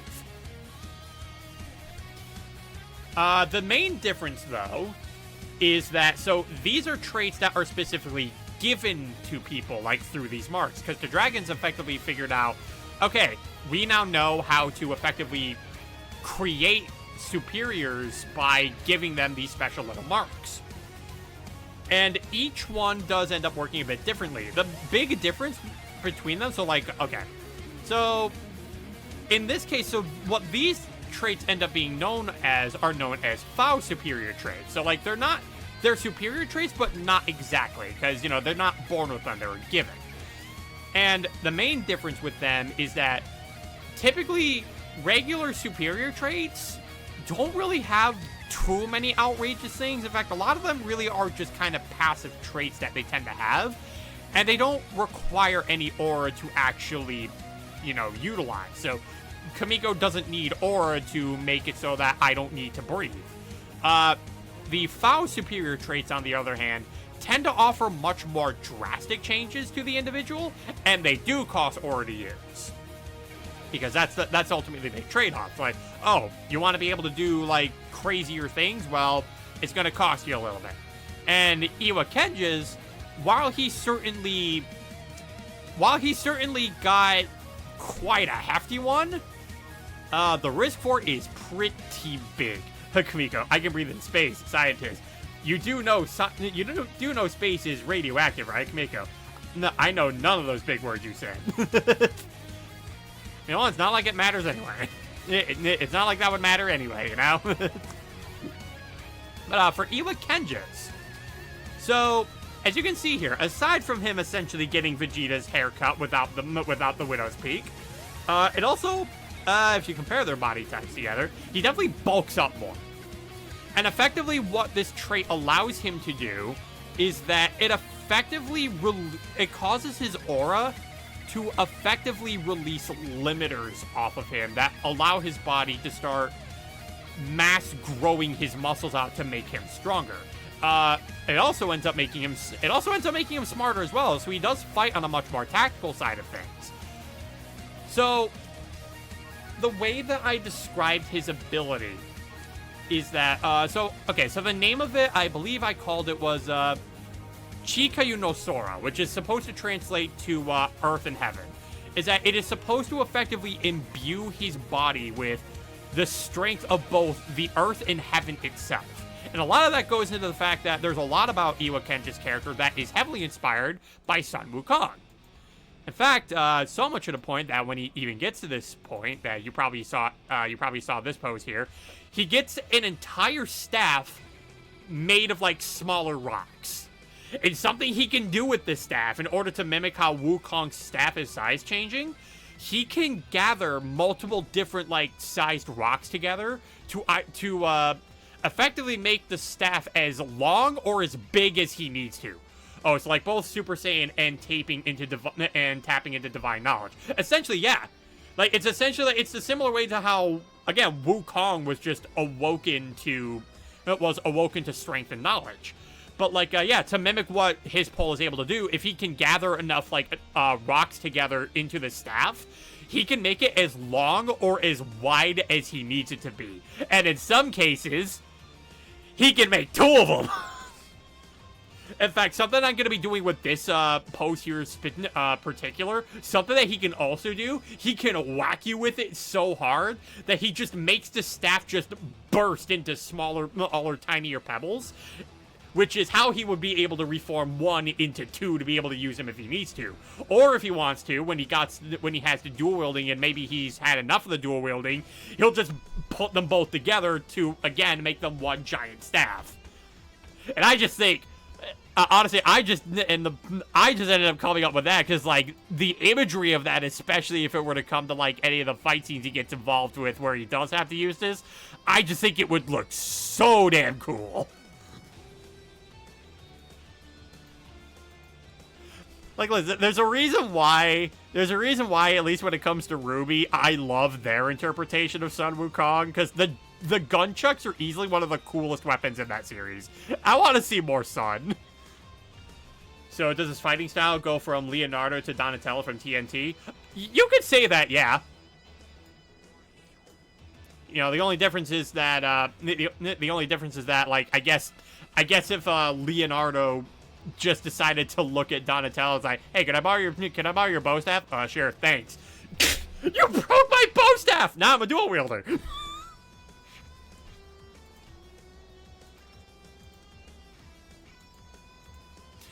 Funny thing is, I could totally see Rise Leo doing something like that. just takes Donatello's staff, just breaks it, just so he can keep dual wielding. It's like, bro, you're an asshole. I only had one of those. I needed that. It's like, I needed that. Thank you, Ratchet. But that being said, so you're probably wondering, so what exactly is the cost of Iwakenja being able to do this? Like, what are, like, the biggest drawbacks to it? Well, the biggest drawback is that Iwakenja is not able to control this power. And what I mean by that is, oh man, did I miss a Transformers Prime reference? You sure did. Lance is like, no, I missed the reference. I needed that. But, so, as I mentioned when it came to other Dragon Sages with this kind of mark, all they have to do is just touch the mark and it activates. Iwakenja's, though, was embedded in a way where, yeah, like, his mark was embedded in a way where it's, he doesn't have to touch his, and because of, like, his was mainly as a result of a bit of an accident, where it actually ends up just taking an aura all on its own just for the mark being exposed, which is the reason why he has a headband covering it. It's so that way aura doesn't spill into the mark and accidentally activate the ability when he doesn't want it to. And that's because when the ability goes on for a little too long, his muscles are just going to keep growing and growing and growing. And it can get to the point where his muscles can end up getting so big that he has a hard time actually moving it because his muscle mass is just so big. Like, think Jorgen von Strangle and that one bit in Fairly Odd Parents where he's like, muscles too big to reach my face. Like, it can get to that level. And if not checked even further than that, his muscles can start growing so big that his skin starts ripping apart. So it's one of those forms that he absolutely needs to finish a fight as quickly as possible. Otherwise, the form that he ends up getting into would actually straight up kill him. Because effectively his muscles will end up just ripping his body apart and he'll just start bleeding out. So, like, yeah, once he ends up getting done, that's when he's like, okay, I'm done with my fight. I have to cover this mark up now. And then, yeah, then his body just starts relaxing and going back to normal afterwards. So, yeah, this is definitely a last resort type of thing that he has to utilize. And it's only when, like, the fight absolutely requires him to get to that level.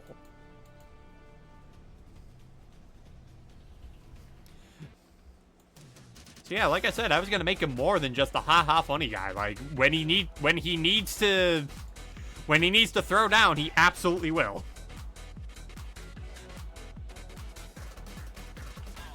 Now, despite that kind of trait, though, he doesn't necessarily need to tap into this in order to use Earth Magic. Like, he can still use it even when, like, his mark is covered up.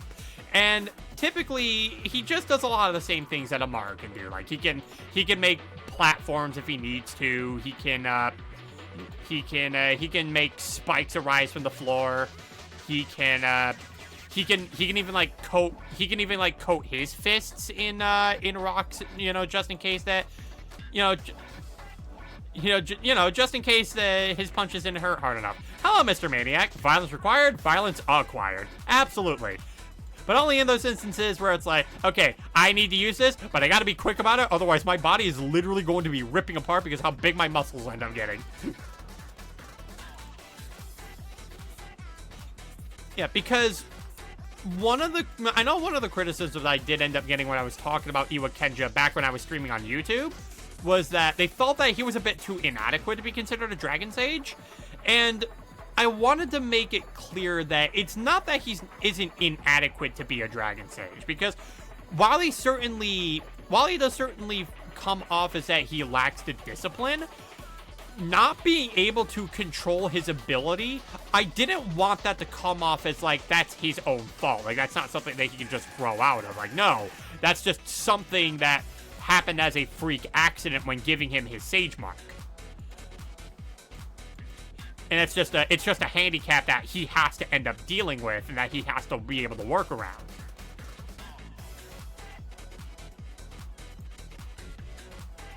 Because again, I like being able to flesh out my characters and make them more than just simply one-note weirdos.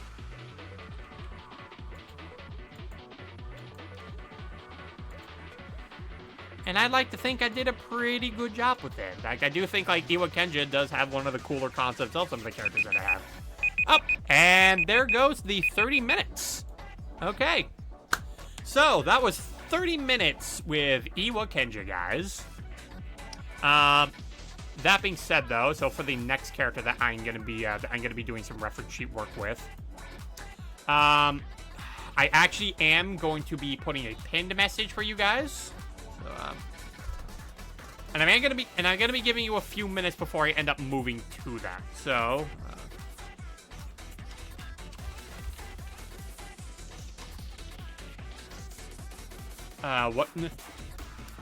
What if he gets a second dragon mark and the first one dies off and then his power gets controllable, but his new weakness is that he can't eat fruit? What do you think of that for Iwa Kenja? Well, he can't get a second one. Because, yeah, every dragon sage, they can only get one. They can only get like one sage mark put onto them. And then, yeah, whatever ability they get, they're just stuck with it. Alright, but, listen, Hype Street, I like you. You're a great cyberspace track, but I'm gonna need to. Yeah, sorry, meme boy, but unfortunately, Iwa Kenja has to deal with the risks of his skin potentially ripping itself apart. Listen, it's a character flaw. It's a necessary evil, unfortunately.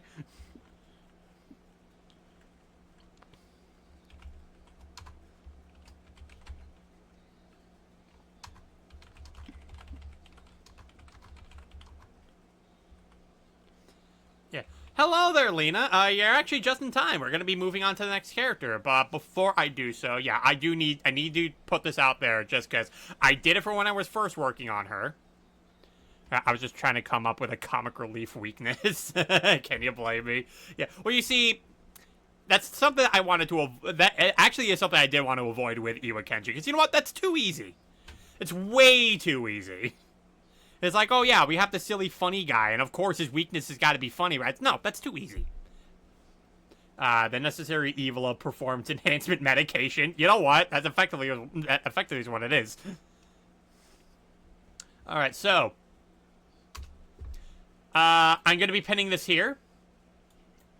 And actually, you know what? I'll put that on for like 35 minutes because I'm gonna give you guys a few minutes to observe this. If that is something you're not comfortable with, then I will say come back in about 35 minutes, and we will be on to a different. We will actually be back to the first character that we were working on. Yeah, yeah, but it's that half an hour. Yeah, it's one of those things. So like, yeah, you're good to say. Okay, yeah, this is just primarily to people who may not be as comfortable with dealing with these type of topics, because we're definitely going to be talking about a character who's probably one of my more heavy and complex ones. And that is going to be my character, Riona.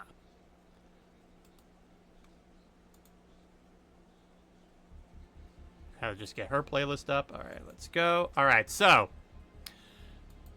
I feel like I have certainly given you guys enough time in order to make the leave if you need to. You know, again, I'd say come back in 35 minutes and we will be off of this subject matter and on to something else. But for now,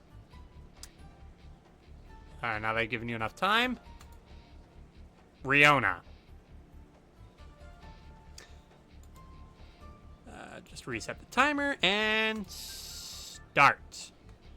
So, like I mentioned, Riona is certainly one of my more heavier characters in the story, and definitely one of the more that I'm definitely taking lots of risks with when it comes to how I wish to write them.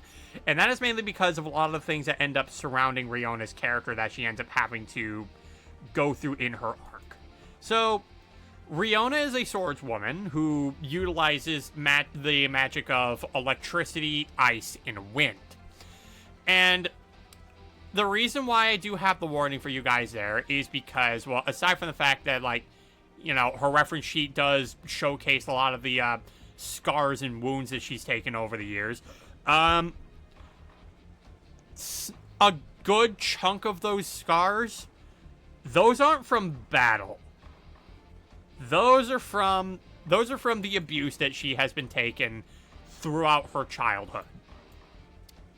So Riona's story starts out as that when she was being born into the world, her father, who was excited to be I think I missed Riona's streams. Are they a dragon sage? No. They were actually taught by a dragon sage, Hiyashi. We have not gotten to his reference sheet yet. We'll actually be getting to that on Sunday. So we'll be able to talk about him sometime later. But so Riona's father was very excited about, you know, oh wow, we're finally going to be able to get a kid. We're finally going to be able to get the child that we worked really hard to get. We worked really hard to eventually get. We'll finally be able to be parents. He was hoping for a son. So when he ended up getting the news that, oh, you're actually getting a daughter, he was not happy. He was not happy to hear that news. The mother was ecstatic to hear it because, you know, she was just happy to get a baby regardless. But let's just say the toxic masculinity was really taking over Riona's father at that point.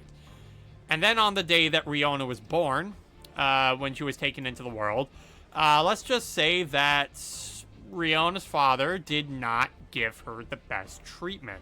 In fact, whenever the two were alone, it oftentimes met with her father constantly scolding Riona for basically just existing. And if there's any instances where it felt like Riona was going to try to talk back, he would actually start beating Riona. In fact, that's a good number of where those injuries on her end up coming from. They were beatings that she would get from her dad because the guy was a prick. And of course, you know, all the tactical, like, manipulation tactics that you would do to, that most abusive parents would do with their kid. Like, aside from not just beating the ever-living snot out of them for whatever reason they can muster, they also try putting into her head, yeah, toxic dad is toxic. Yeah, they also end up telling her that, hey, you don't tell anyone about this. If you do, things are going to get worse for you.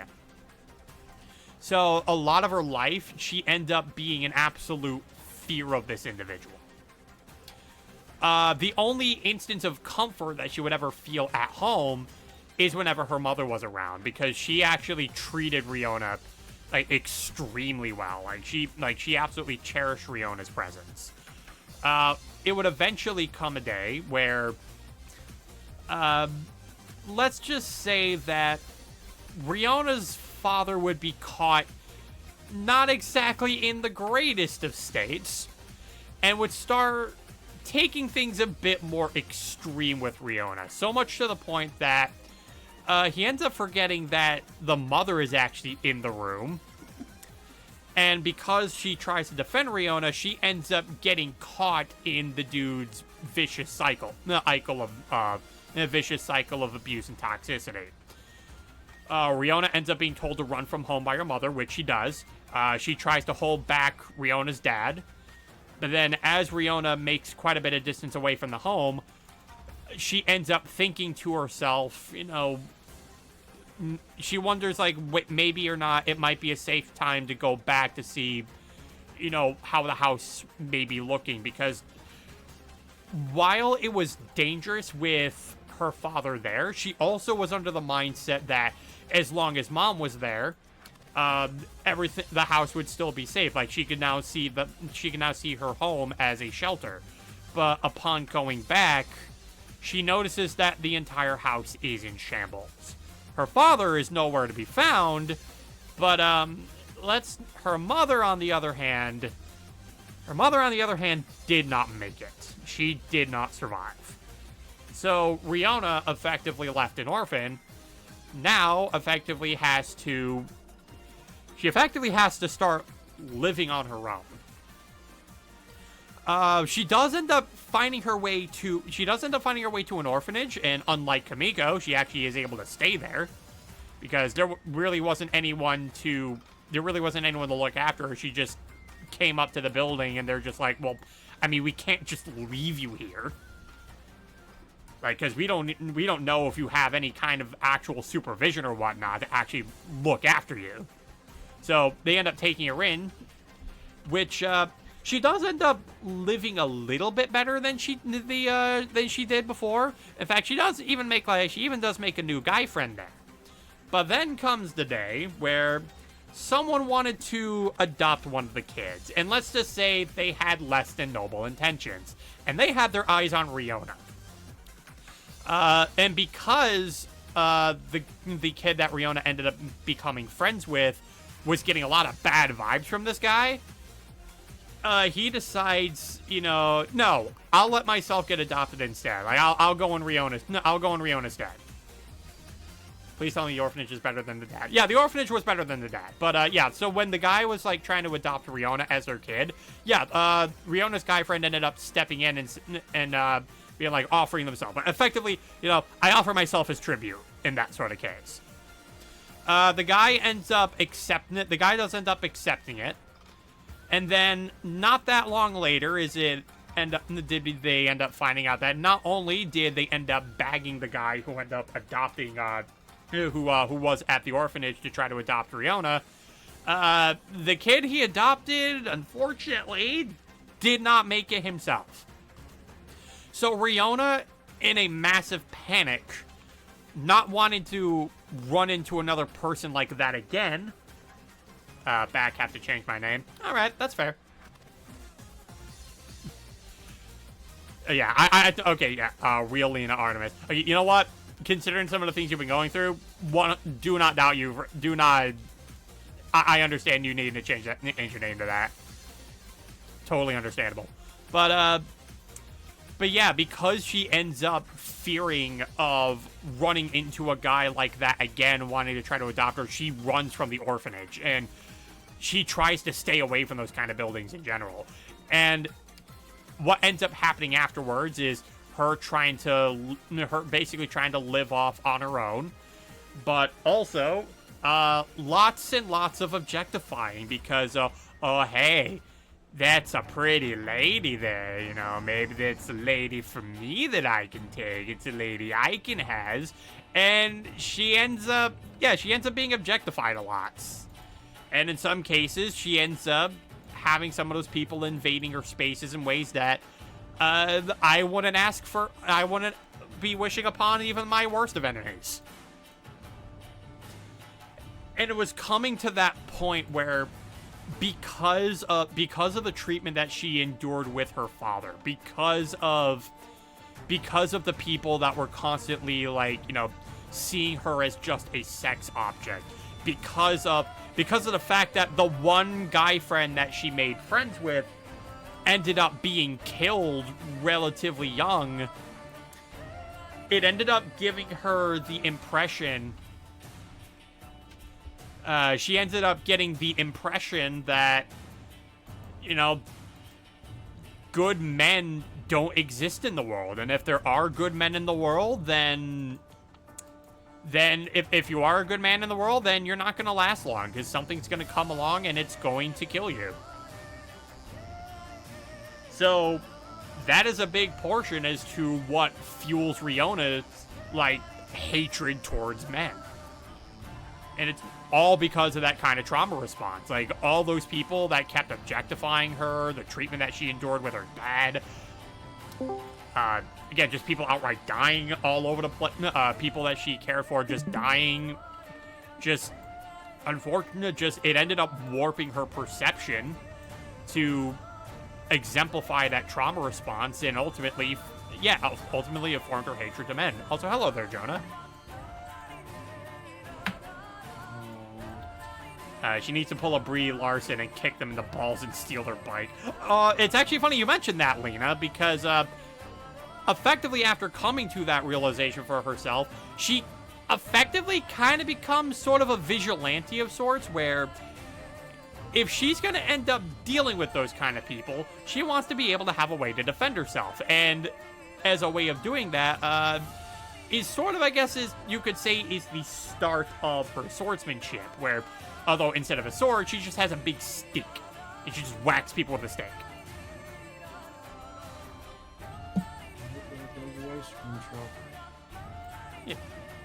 Yeah, Jonah, how you doing? Just got home from work and I'm exhausted. Oh yeah, you sound exhausted. Yep. Just...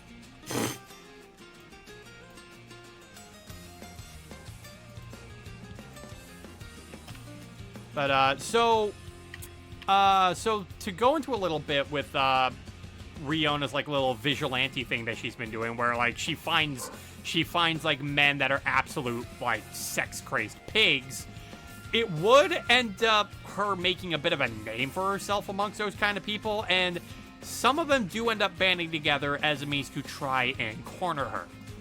And be like, oh, hey, you're gonna go around beating the crap out of us? Like, you think you're a tough lady, huh? Well, we'll show you tough. And just before they can end up doing anything too brash to her, that's when Hiyashi shows up.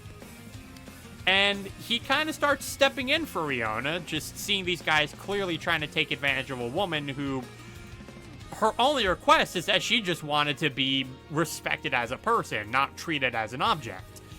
And when these people try to pick a fight with Riona, Hiyashi would step in, try to chase them off, and when words weren't working, is when Hiyashi would do his Hiyashi things and just start, and he would actually start beating them back.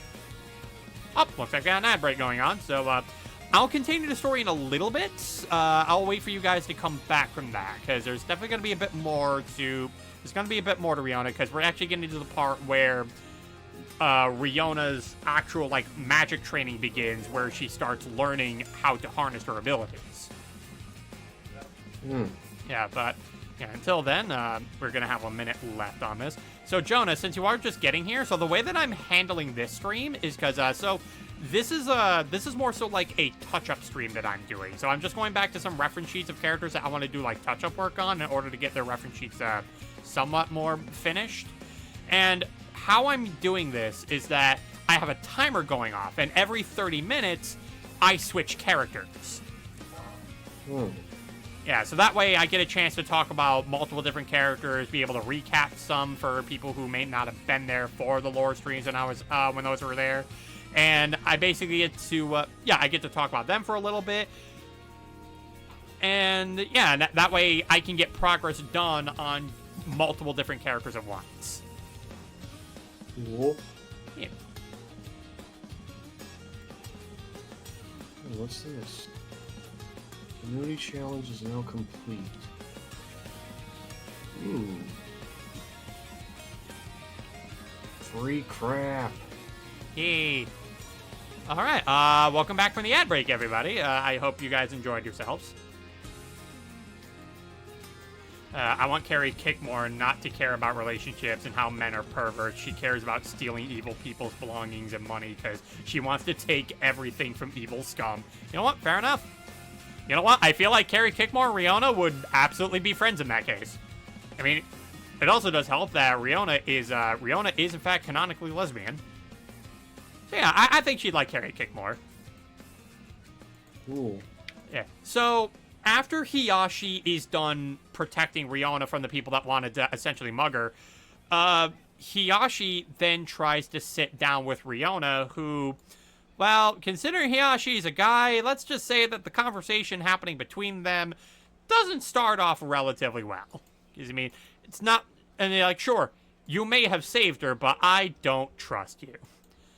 Carrie's bisexual, though. I mean, bisexual just means you go both ways. Indeed. Yeah, like, you don't have to, like, you can be a lesbian and date a bisexual. Yeah, bisexual is just anything goes. Yep. girl or guy. Indeed. You're not picky. Yeah, basically they're going, why not both? Yeah, both is good. Both is good. Yeah. But it does take a little bit for, but yeah, it definitely does take a little bit for Hiyashi to be able to get Riona into a bit of a talking mood. But a lot of it ends up helping that Hiyashi does showcase that, like, hey, listen, I'm not even into that kind of thing, so you don't even have to worry about it. Like, even if you wanted me to, I'd still say no. And on top of that, Riona was also, like, a lot younger during this case, so she wouldn't even be legal. And Hiyashi's like, yeah, no, I know my boundaries. I know not to do any of that. Jesus. But Hiyashi, knowing that, again, Riona just simply wants to be able to defend herself, ends up making her an offer that actually does get Riona to be a bit more on the trusting side, and it's that, so, you're really just kind of going around whacking people with a big stick? I can really teach you how to fight. I can teach you how to, and not only that, I can also teach you how to properly defend yourself. If you'd let me. And Riona, rather interested in this opportunity, takes up this offer. And that's actually when Hiyashi starts teaching her how to use ice magic. In fact, that is the first element of magic that Riona actually ends up mastering. And because she really loves the feel of magic, she ends up trying to see, okay, how much more can I push myself in this? And after a bit, she ends up picking up how to use wind magic. And then, of course, after a while, her bread and butter being electricity.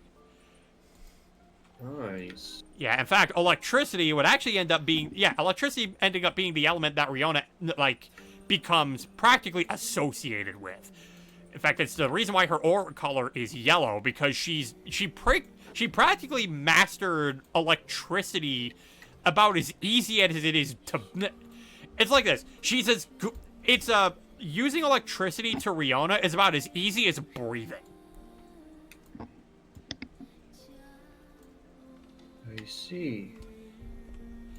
And then after she starts showcasing just how skilled she is at magic is when eventually Riona would be given her iconic sword, Raiko.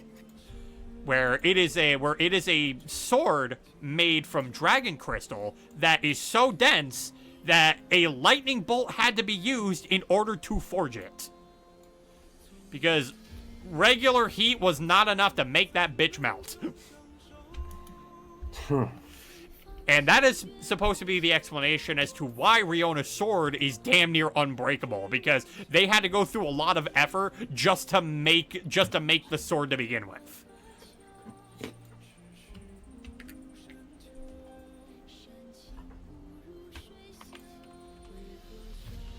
And yeah, that's how she got her nice little katana here. She can, in fact, actually send magic into the blade in order to imbue it with magic. So, say like if she's using ice magic, she can actually cover the blade with like a coat of ice in order to either make it thicker or even longer if she wants to. Like she could just look at Sephiroth's sword and just be like, "Ha, that's cute." And just be like, mine's bigger. Basically, like, wait do you see mine? Yep. It's like, I can make mine bigger. What can you do? Tunetank confirms this lands. Yep.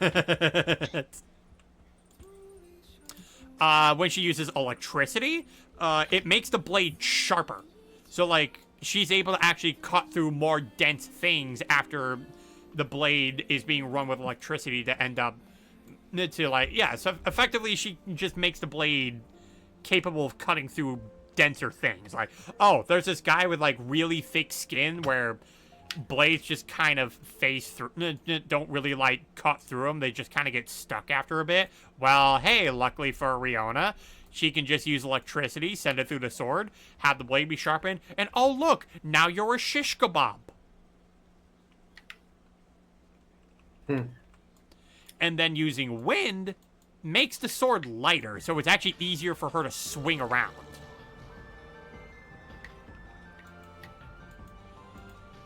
And let's just say these assets to Riona end up making her an extremely vicious fighter. In fact, before Kamiko even came around, Riona was actually considered, like, the dragon's, like, absolute top soldier.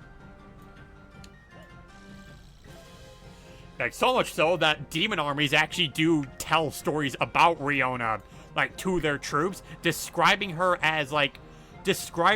effectively as a bolt of lightning so quick that blood doesn't have time to stain her blade.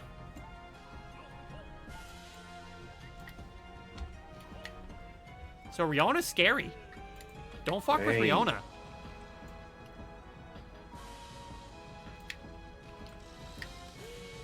But she's also not limited to just swordplay either. Like, the pose that I'm working on here, so this actually came from...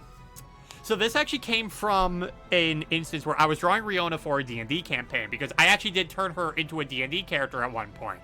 For those of you who used to watch our campaigns back in the day, you might remember a name known as The Abode.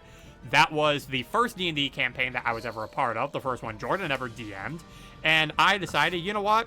I feel like I want to play as a character that I'm a bit familiar with, so I turned Riona into a D&D character. And the way that I ended up drawing her, I accidentally drew her sword being put in the wrong hand. And that was actually pointed out to me by our good old friend, Lettersense. And it's like, yeah, her sword is actually, like, in the wrong hand right now. And then I just thought, you know what? What if I made Riona ambidextrous? Meaning, she can do a shit ton with both hands. And then the idea of Riona just dual-wielding her sword and her sheath as weapons just started coming to me, because as you guys know, I'm a big Kenshin fan. You know, the artist, the original creator can go fuck himself in the deepest hole they can find. But I am still a Kenshin fan. I do still enjoy the series. It's still a story that does mean a lot to me. It is still really good. The creator can just fuck off in hell. Is that much of a dick? Oh, Jonah, you have no idea the kind of rabbit hole. You really don't. Explain, please? Let's just say that the man was discovered with having CP. Oh, yeah. And he confessed that it was his? Wait, he actually confessed that? Yup. Okay, yeah. So yeah, that's why I can say it's like, listen, I still love Kenshin. The creator can fuck off in hell. Yep, separate the art from the artist. Yep. But something that Kenshin is able to do in the series is that, so he has a technique known as Bato Jutsu, where it's basically just incorporating like quick sword slashes directly from the sheath. However, the sword that he was currently using when we first get a demonstration of it, it wasn't really compatible with Bato Jutsu, because the reverse blade sword has it so that the blade is swapped. So because of that, the dull end actually runs along the sheath, which actually ends up slowing the draw that it has. But Kenshin actually is aware of that. So was actually aware of that. So in the case where he ends up missing because his sword draw may be a little too slow, he'll sometimes follow that up with using his sheath as a weapon, where he'll just swing that at you. And that's something I wanted to use with Riona as well, just because, well, it's such a cool idea. Like, I like the idea of just dual-wielding both your sword and your sheath as weapons. It's like, okay, take your pick. Do you want to get cut to pieces, or do you want to get bludgeoned? Would you rather get hit by the sheath or the blade? Yep. Which one do you want? Do you want to get cut to pieces or a concussion? And the thing though is that it's not like Riona wouldn't be capable of doing that with her sheath either, because she could coat that in ice magic and turn that into a secondary blade. You're either going home in a hospital bed or in a body bag. Yep. Your choice. Yep. I dare you. Cross me. Fly or die, asshole. Your choice. Yep. Hi, Deadpool. I had to make the joke. Yeah. But so. Yeah. Oh, and it sounds like Din Din's is ready for me, but I think I'm gonna head down there as soon as the timer is done, because you do have about 4 minutes left on it. Alright. Yeah, but basically, to also explain a little bit about some of the other things Riona is able to do, she is able to. So while she is also able to use elements to enhance her sheath to also make that into, say, a secondary weapon, she could also do that with other parts of herself. Like, she could give herself ice claws for her hands. She could turn her entire ponytail into an ice blade. Cool. Yeah, Riona is definitely that character where she's just like, oh no, you got rid of one of my options. Good thing I have 7 more of them.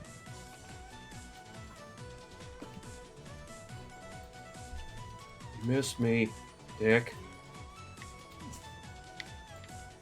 Well, it's not even so much more an instance of like, haha, you missed me, but more so it's just like, oh no, you disarmed my sword. Yeah, what are you gonna do now, sword woman? Turns her fingers into ice blades. Fuck. Just you and your simple human hand. You mean this one? Yeah. Well, damn. That puts a damper on things.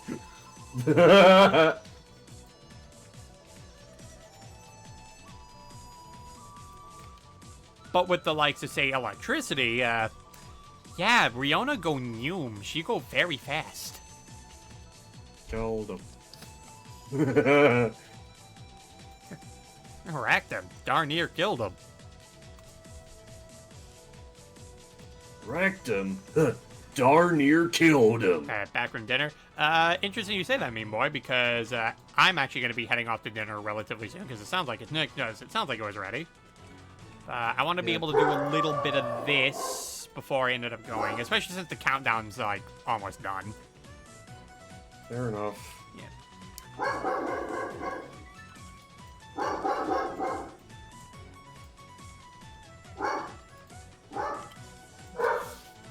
But yeah, let's just definitely say Riona definitely is like one of my more complicated characters, just because a lot of the different kind of heavy baggage involving her, some of the things that end up surrounding her, and just her overall journey just being, her journey is that she's trying to effectively get over her traumas. Like she's trying to better herself with being able to, while not forgive the people who hurt her, but to be strong enough to move on.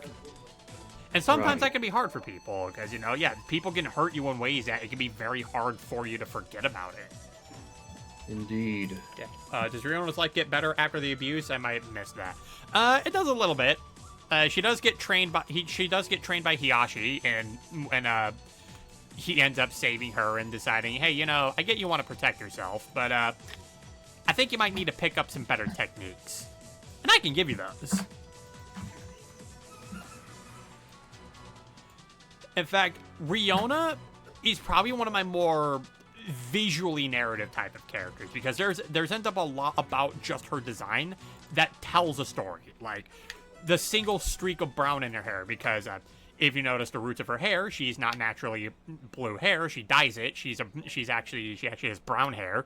But that one streak in her hair represents the one time where she was able to show a man her true self. Like she was able to express herself to that guy.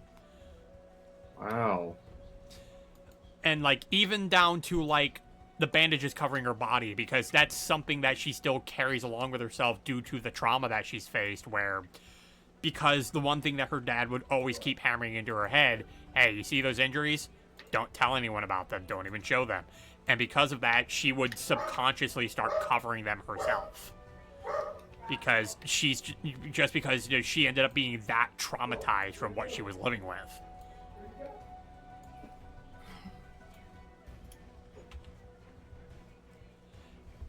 And I think that also is what ends up making her one of my more interesting characters, because I love visual storytelling. Up. And the 30 minutes is in fact up. So yeah, we got ourselves some work with Riona here. That being said, though, I'm actually going to go on BRB for a bit because Din Din's is ready. So do be yeah, visual storytelling is cool. It is very cool. It's a way you can tell a story without having to actually tell a story. But anywho, so I'm going to go on BRB for a bit. You guys take whatever breaks that you feel like you need. Just stick around and be patient with me as I try to make my way back. And yeah, you guys have a moment to yourselves. All right. Enjoy your din-dins. Yep, I shall.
Who that is?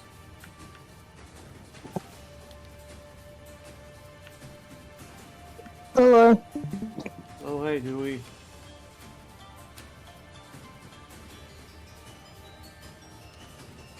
Realm is on a BRB because he went to go get Din-Dins. Oh, cool. I'm just waking up. Alright.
Okay, I'm back. Welcome back. Welcome back. Yeah. Oh, is that a Dewey? Well, yes, it is. It is a Dewey. Hey, it's a Dewey. Yeah. Alright, so, I think for the last, timer for 30 minutes, because I think I'm probably going to end it a little bit around, like, say, in 30 minutes or so. So, I think I'm probably going to end off with working on one more for this, lightning round of sorts. So, we're going to go back to Amara and actually finish this beast up. Because we got 2 arms left. Oh, that's a cool dragon. Oh yeah, that's Amara, General of the Dragon Army. Oh, you should listen to her audio take when she's... Oh yeah, when I got a moment to do that, I'll absolutely pull that back up. But for now, we're gonna actually finish this. We're actually gonna finish this sheet here. I just need to pull up her playlist. Didn't you say at one point... What? I forget, who did the voice for Amara again? Eden? Yeah, funny enough, it was the person who raided into us earlier. It was Heaton. Oh. Oh, nice. Yeah. Yeah, didn't you say at one point she almost cracked up at a line? Yeah, a good chunk of the lines, actually. Yeah, because I know, like, it sounded like she was almost at the burst of laughing at one particular line. Yeah, there were a number of them that she was just cracking up laughing to. But yeah, so we're going to be finishing up at least the first page of Amara's reference sheet for this. Because, yeah, we only got 2 arms left in order to do, and that's going to be very easy to get finished. And then I'll pull up page 2 of her reference sheet to get a little bit more progress done on that. But, so yeah, at this point, for those of you who are still watching, to which case I say thank you for being patient with me with my din-din breaks. I hope you guys had a decent break yourselves. But if there's at any point that you guys have any questions regarding some of the characters that I'm working on, you're free to ask them. Just because we're working on Amara does not mean they have to be Amara-related questions. They can be about any of the ones that we've even covered. Even the ones that we didn't put in this lightning round here. Like, it could be about Kamiko, it could be about Twilight, it could be about any of them that we have covered so far. And maybe they don't even have to be character-specific. Like, it can also just be stuff about, say, maybe you're curious about my writing process, or what my idea around this was, or why I decided to do this, or something. Just anything related to the work that you want to ask about, go right ahead and ask it. We're gonna be finishing off with, Big Dragon Lady here.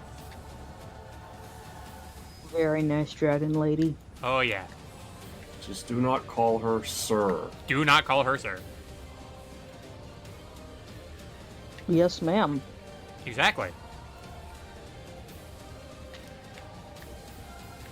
In fact, do we just give you a little bit of, like, within the audio log that Joda was talking about, like, there is a bit where, like, the new recruits that she has do, in fact, say the statement, sir, yes, sir, and she's just like, sir?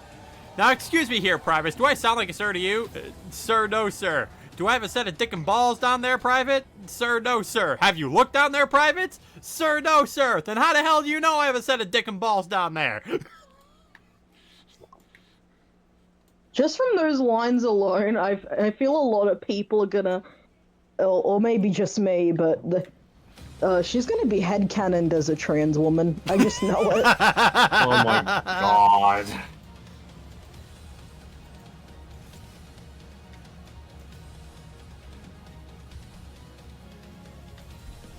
Is yes, boss okay? You know what? Yes, boss may be okay. You got it, boss! Oh god, I'm now just imagining Amara just looking at the her dragon army. It's like, alright, listen up, gooners! Gooners. Yeah, you got it, boss! You got this, boss! Anything for the boss! God, it sounds like a freaking mafia. Yeah. I can't believe it. Amara went from running an army for military to running the fucking mafia. Oh my god. She just needs like a tux or like a fancy clothing and there she goes. Oh yeah, definitely give her a tux or very like masculine clothing. It's like, oh yeah, the new Yakuza game's looking nutty. Oh my Hell god. yeah! It's like, Yakuza Way of the Dragon? Nah, we're taking that literally now. I love the Yakuza games. I need to finish them. They're so good. Yeah, also, hello there, Roxas. Welcome to day 9 of the lore-a-thon, where we've been doing a lightning round with characters that we've already done before, because unfortunately, today's going to be one of those days where work is not going to be too nice to me, so I'm not going to have all the time in the world to be working on stuff, so I figured it would be more appropriate than anything to just kind of just spitball, like, okay, so we're gonna be doing this, we're gonna be doing that, and basically just kind of having an excuse to just recap some of the characters I've already talked about, and maybe give you guys a bit of a chance to catch up on some of the stuff that you may have missed if you haven't been watching the VODs on my YouTube, which you can still watch if you want to. Like, they're available.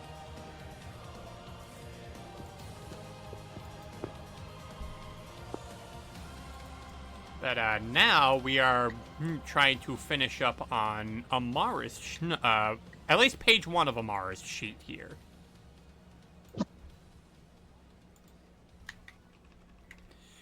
Basically Charizard, if Charizard wasn't a little bitch when it came to rocks and actually chucked them at people instead. I was gonna say, doesn't Charizard know Rock Break?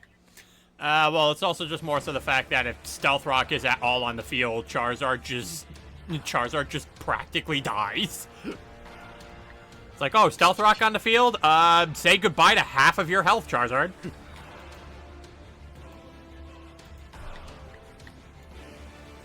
Because Stealth Rock is a fair and balanced move. Does it really actually inflict harm to yourself when you do that? No, only to your opponent. Because you set Oh. you set the rocks up on their side of the field. Oh. Yeah, that's how Stealth Rock works. It's only on your opponent's side of the field, not yours. Okay. Yeah, and then they take the damage calculation is depending on just how weak that they are to rock. And considering Charizard is fire flying and that's quad weak to rock, goodbye to half of your health. Oof. Unless he's strong enough. No, it's not gonna matter. It's not gonna matter how you have them built. It's always gonna deal half damage to Charizard. Hydrate, you got it. I actually just refilled this water bottle after I got done with Bindens. Now I'm remembering that Streamloot's card. Actually, I don't even think I even need the timer up anymore, because I already know when I'm going to be ending this off, so I can actually close that. But yeah, yay! I finally have a scale brush.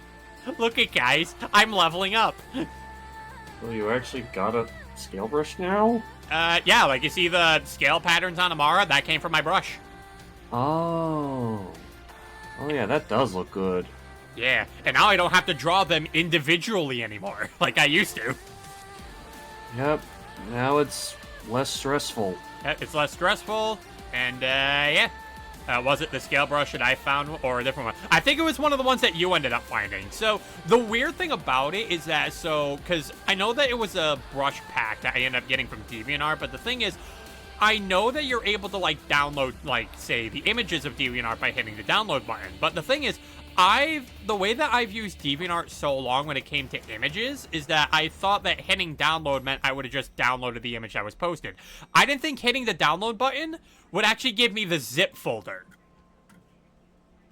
So that was just the thing that threw me off, and it's like, okay, I guess I could just hit the download button and see what this does. It's like, oh, it didn't give me the image, it actually gave me the zip folder. Okay, that's cool. And it even gave me the instructions on how to, like, it also gave me the instructions on how to install the brushes into this program, and then bada bing, bada boom, I was able to do that.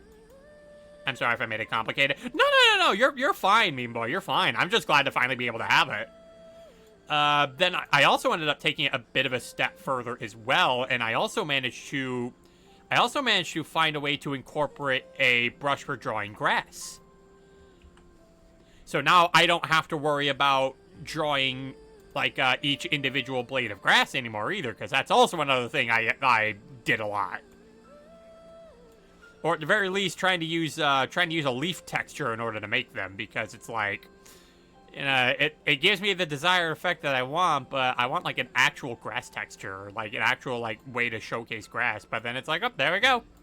We got it, boys and girls, and those who are non-binary. I'm inclusive.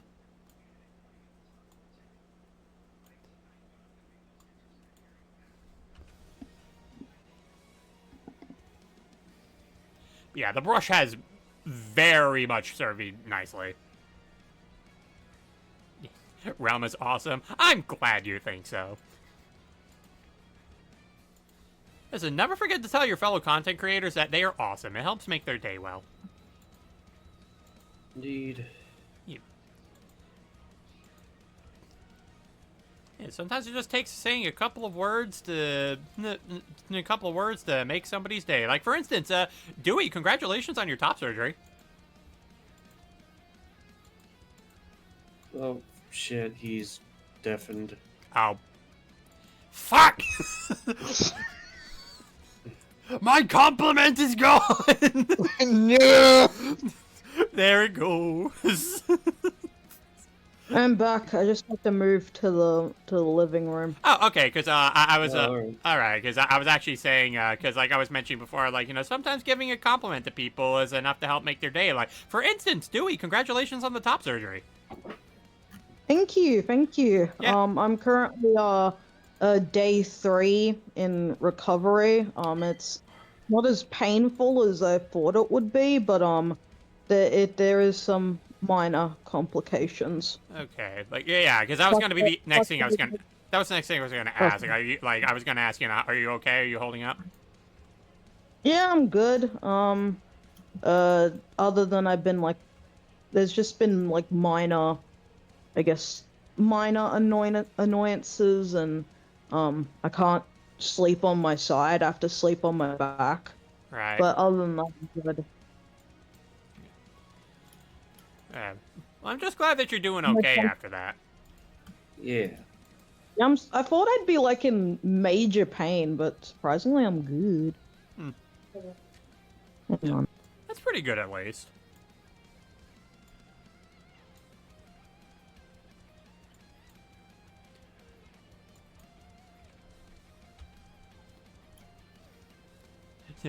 Meme boy's going, I'm stating a fact. Well, you know what? I'm glad that it's a fact. Now I can go to the people who will try to be like, nah, it's not a fact. Or like, well, actually, I have a professional opinion that says that, you are wrong and you must accept it. Otherwise, cope seed in mold. You're wrong, sulfuric acid. It's like, you know what? My argument is this.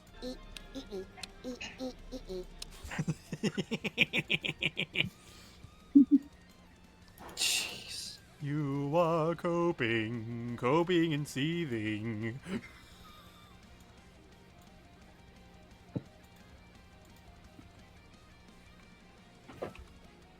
I don't know the full context, but whatever it is, it's based.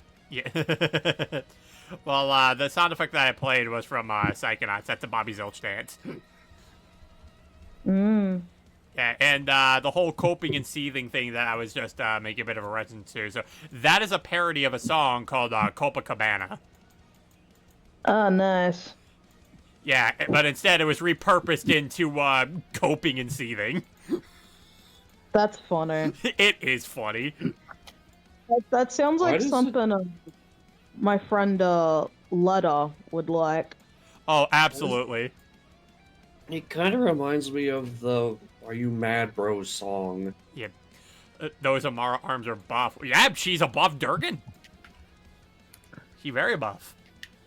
In fact, it's actually something that, it's actually a way that I've been kind of getting muscle work to be done after looking at honestly, after looking at the way Street Fighter 6 kind of does muscles. Because the interesting thing about, like, what really helps to, like, say, make a character like Zangief look muscular is that when the arms aren't flexed, they do kind of look a little bit on the chubby side.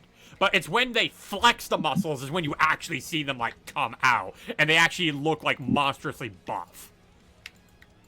Yeesh. So yeah, like, so sort of like this, like where the arm's a bit more relaxed, is like, yeah, it's a bit thick around there, it's a bit thick like that. But then when she flexes, it's like, oh, there it is. Yep, there it is. So yeah, definitely a decent tip for you guys if you want to like draw like effective muscles. Like when they're not being flexed, you know, don't be afraid to kind of make them look a little on the fat side. Because fun fact, did you know that muscle actually weighs more than fat?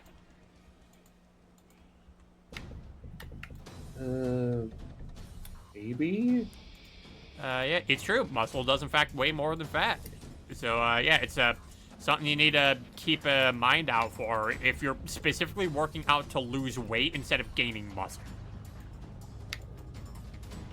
I'm more trying to burn off fat than gain weight, like muscle. Yeah, so that's something that you definitely want to keep a lookout for when it's like, okay, so I wanna be able to be in like a better shape than I'm in, but I don't want to gain weight. So you want to be, so you don't want to like, you don't want to gain too much muscle, otherwise you're gonna end up weighing more than you want. Yeah. Unless you're trying to be in a bodybuilder competition. Oh yeah, like again, if you're looking for the purpose of like actually building muscle, then by all means go right ahead. But if you're specifically trying to lose weight, then like gaining muscle is going to do the opposite.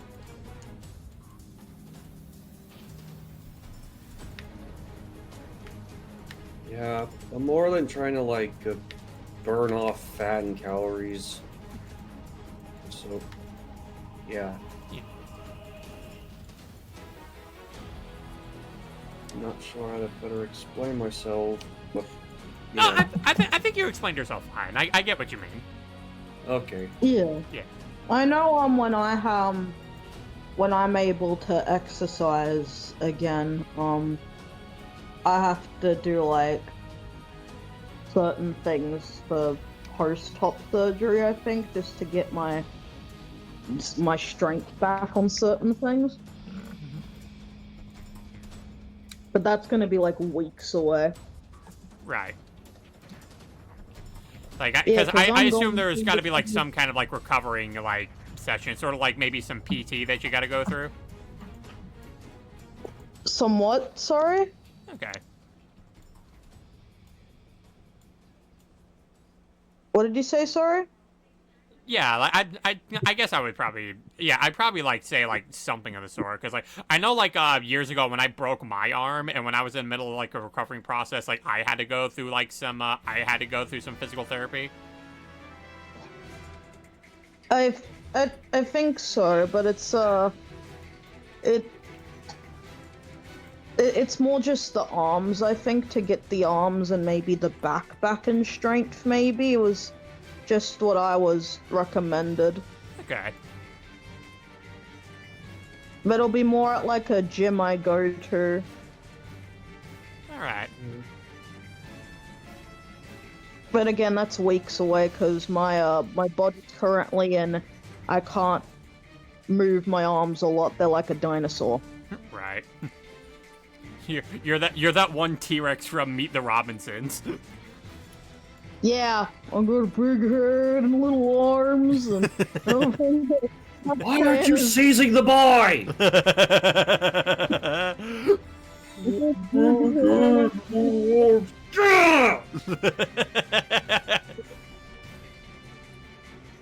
It's like the only scene I know from that film. Yeah. I love that movie so much. It's so good. Also, since I'm able to, with thanks to this new scale brush, kind of get this hand. That is an awesome brush. It is an awesome brush. I love this thing. I say anything to make drawing scales easier is something I can appreciate. So welcome back from the ad break, everybody.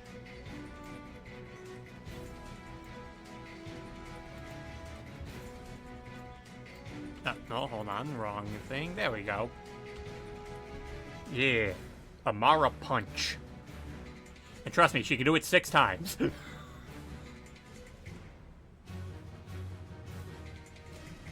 so I'm actually going to take this color from Riona's so I can make this also the background and make everything stick out a bit more. I also like to do this just in case like there's maybe any white that I'm missing that's like, okay, I can just quickly fill that in. But Yeah, so Amara do be looking pretty good here. I think the only thing I'm probably going to end up doing is... no, hold on. Do not want the scale brush this time. Because, yeah, Amara does have... these are rocks that are scaling down her body. She is an Earth Dragon, after all.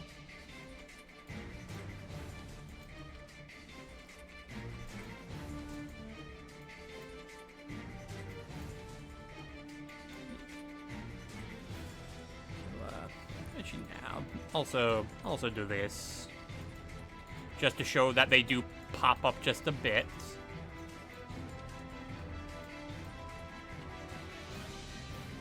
I thought those rocks were tattoos. Nope, these are actual rocks. Yeah, to be fair, I don't think I really mentioned it that much even during, like, the initial stream where I was talking about Amara. But yeah, she does have, like, actual rocks, like, scaling down her torso. Like, that's what this is supposed to showcase here. Like, this is supposed to show the rocks, like, scaling down her body. I'm gonna head off for now, so I can have my breakfast, because it's, like, early in the morning over here, but I will talk to you cool beans and jelly beans later, and I hope everyone in Realm Stream is doing well. Yeah, no problem. Yep. Enjoy your breakfast, and you know what? You're free to lurk if you want.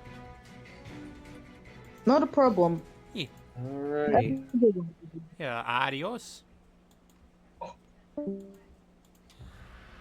But, these rocks along her body as well are also an explanation as to how she's able to...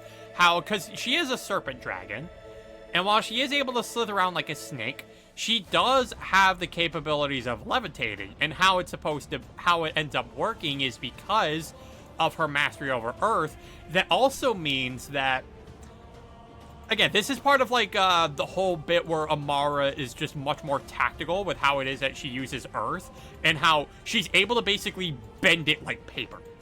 And aside from just being able to control the Earth itself, that also gives her access to, say, the tectonic plates, which cause, which help to cause things like magnetism.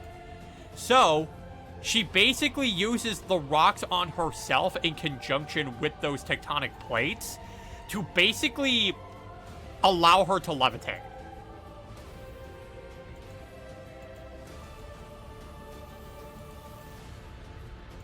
Like I said, Amara is very smart. Like, if you think like she's just the stereotypical big lughead who's all about big violence, big fight, then you're in for a rude awakening.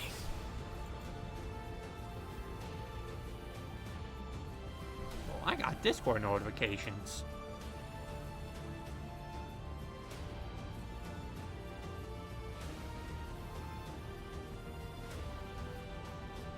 Okay, yes, I am in fact playing Ravnica this Saturday. Thanks for the reminder, Jordan. But with that, I'm just gonna go get page 2 of Amara's stuff. There we go. So, when we go to this page here, it's gonna showcase a number of things that Amara is able to do with Earth magic, and there's definitely gonna be some things you'll like looking at here. Yeah, look at these things she does with her. Look at her just play with it in her hand like it's putty.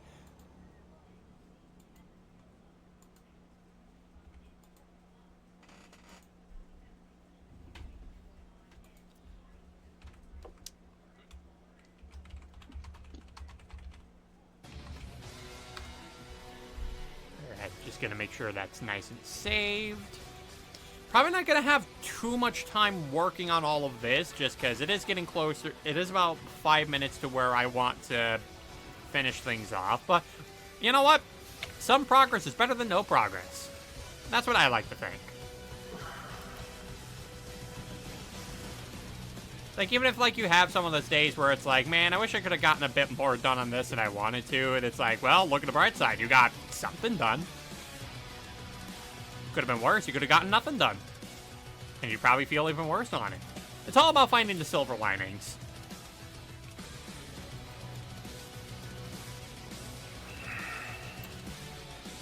Yeah, here we have her using things like her Earth Shout, her summoning like platforms and spikes from the ground, covering her fist and tails in rocks, creating barriers for herself, punching the ground to start making it erupt. Like I said, silly putty.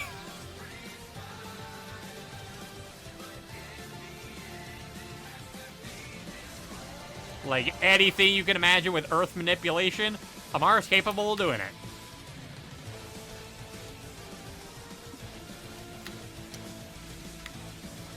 And when she needs to get down and dirty, that's what her hands are for. She's gonna beat the living snot out of you.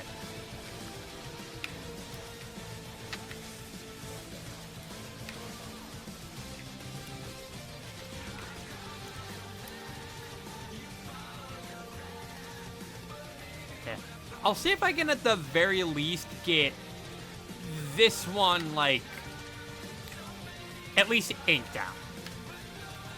Because I think I can at least manage that. Because, I mean, it is just Amara's head.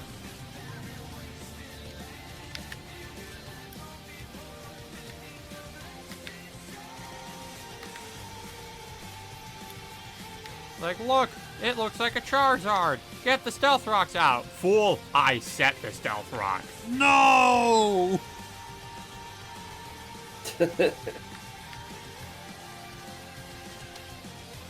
Well, here comes our rapid spinner. Earthquake, dead. No, our rapid spinner. That was our one salvation.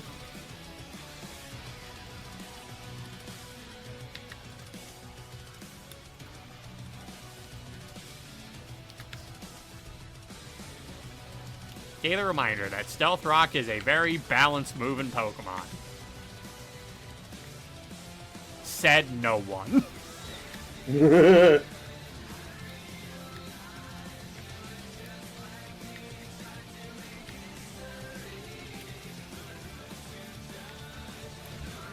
just want to make sure that I also go saving as well. Did you forget about Defog? All right, there's also Defog that does that.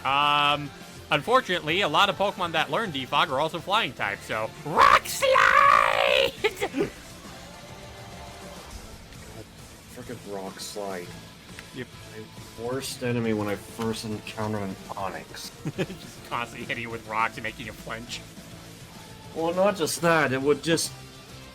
You always go first with that attack, and I would die.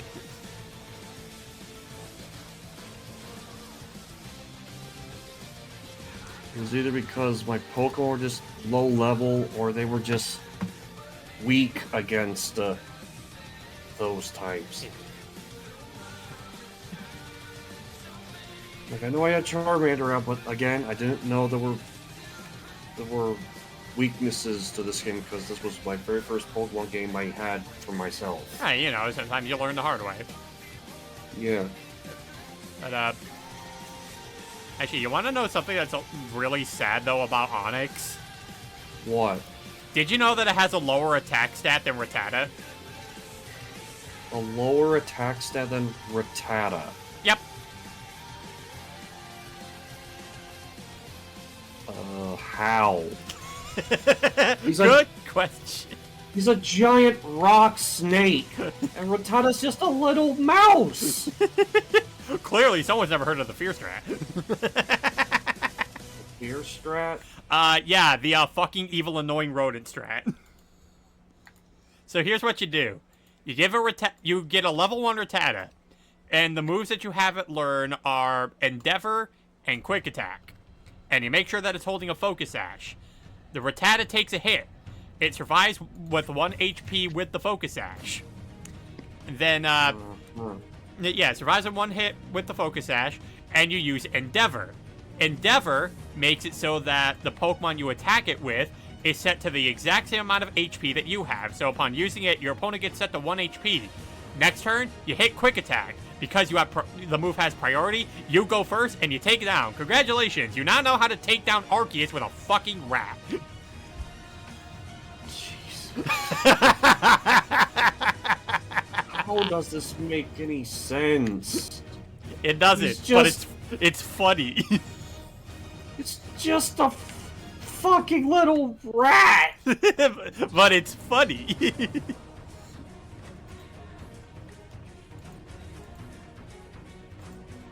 Annoying little rat. Yeah, again, that's why the acronym to the strat is fucking evil annoying rodent. You damn dirty rat. It's like, did your Rattata just kill God? Yes, and I'll do it again.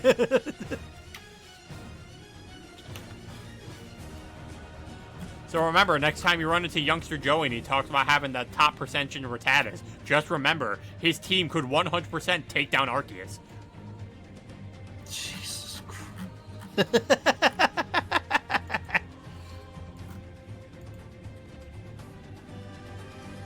It's like, how did I lose? I have nothing but legendaries. Well, you didn't have a rat.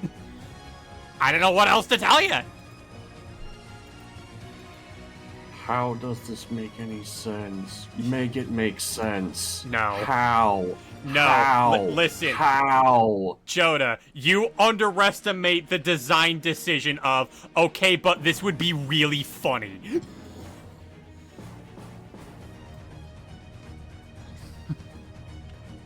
Items and move interactions. Exactly. But also, more specifically, it's funny. Dear God. It's like, why did we give the spy an icicle to stab people with in Team Fortress 2? Because it'd be funny. Tier2 was always just doing crazy funny shit. Yeah. And now we introduce to you the world's strongest Pokemon. You mean Mewtwo? No. Dracovish. Oh no! La la la! The fuck is a Dracovish? It's a Gen 8 fossil type Pokemon that took competitive by storm because it had the funny combination of something called Vicious Rend, which does double the damage if Dracovish hits something before it gets hit. It is a biting move, so it actually gets a power boost from one of its ability being Strong Jaw. And if you put a Tailwind behind it, it makes Dracovish even faster, and a Choice Band also to make it faster, so you can guarantee get that extra damage off. And bada bing, bada boom, you have a freak of nature that is sweeping your opponent's entire team. They just gotta sit there and take it. Jesus. Yeah. Or throw out something with Water Absorb, and then it's like, well, I guess now it has to switch. Oh no! Here comes the Gastrodon! Oh no! It's a Quagsire! I can't possibly bite this derpy mudfish. Choice Scarf, not Choice Band. I thought I said Choice Scarf. Well, I mean, you can go Choice Band too if you want to, but it's also mostly if you have, Tailwind support, where it's like, okay, maybe you don't need like the extra speed on it, because you already got the Tailwind helping you out. Oh, did I say Choice Band? Nah, fine. Well, I mean, you can use either one, you know, depending on whether or not you want to hit harder or you want to go faster. You know, just in case you thought Vicious Rend wasn't hitting hard enough.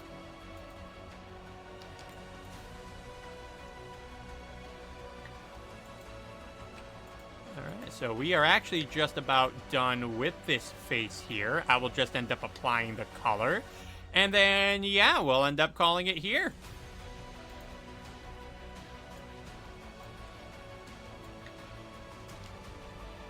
Yeah, decent 3-hour stream. You know, got a bit more out of this than I thought that I would. Not trying to backseat. I was afraid of you misinforming people, not trying to be rude either. No, I get that, mean boy. I genuinely thought I said Choice Scarf, so like, if I didn't, it's whatever. I can just correct that. You see, unlike 90% of the internet, I can admit when I'm wrong.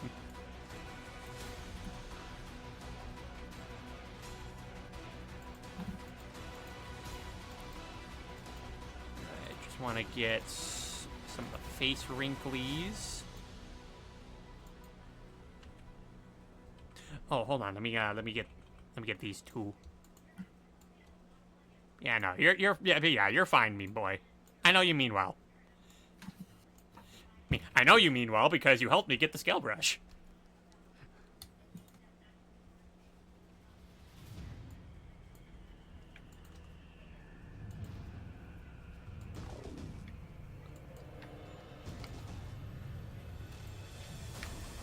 Yep, there we go.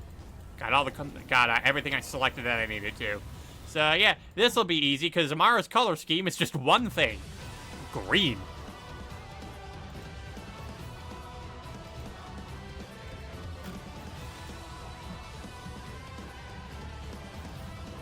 Oh, actually, hold on. Let me get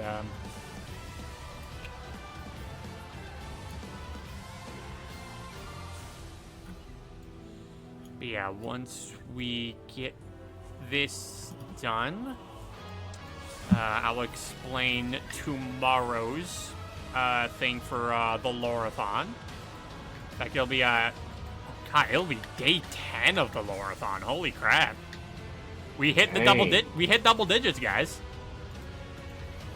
Nice.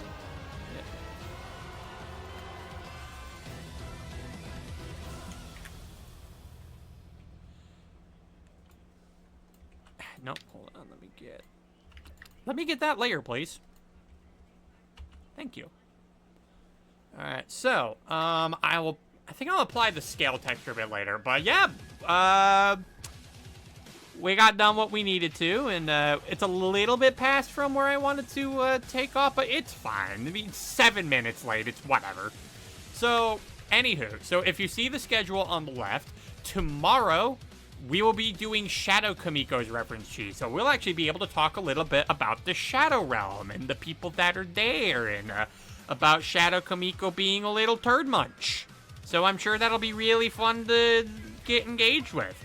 And then, yeah, then Saturday I'm going to be having off because that's going to be a D&D night for Ravnica. And then Sunday, we'll be able to talk about Hiyashi, a guy who's, well, I've already talked about quite a bit, who helped impact a few characters on here already. So being able to go into a bit of him will definitely give you a bit of a viewpoint on how exactly he is as a guy. But for now, let's see who to raid you into. Actually, how long have you been going for?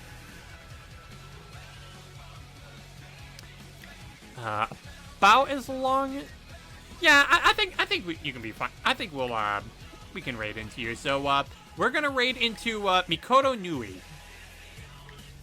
who is also doing some art. Mikoto Nui. Yep, and as per usual, the raid message is the lore. Alright, so, as our usual stream rules go when we raid into people, don't over-promote the stream, respect the streamer's rules, be sure to follow their content if you end up liking what they do, and when we do raid into them, make sure you remove the referred equals raid from the URL address, and then refresh so your view actually counts for them. But until then, this has been Realm Wars. We did a lightning round of different reference sheets and other characters that we've already covered before. We managed to touch on some reference sheets. We finished Amara's, first page of her reference sheet, so that was pretty cool. And, yeah, I'll see you guys tomorrow for day 10 of the lore-a-thon. I'll see you guys then.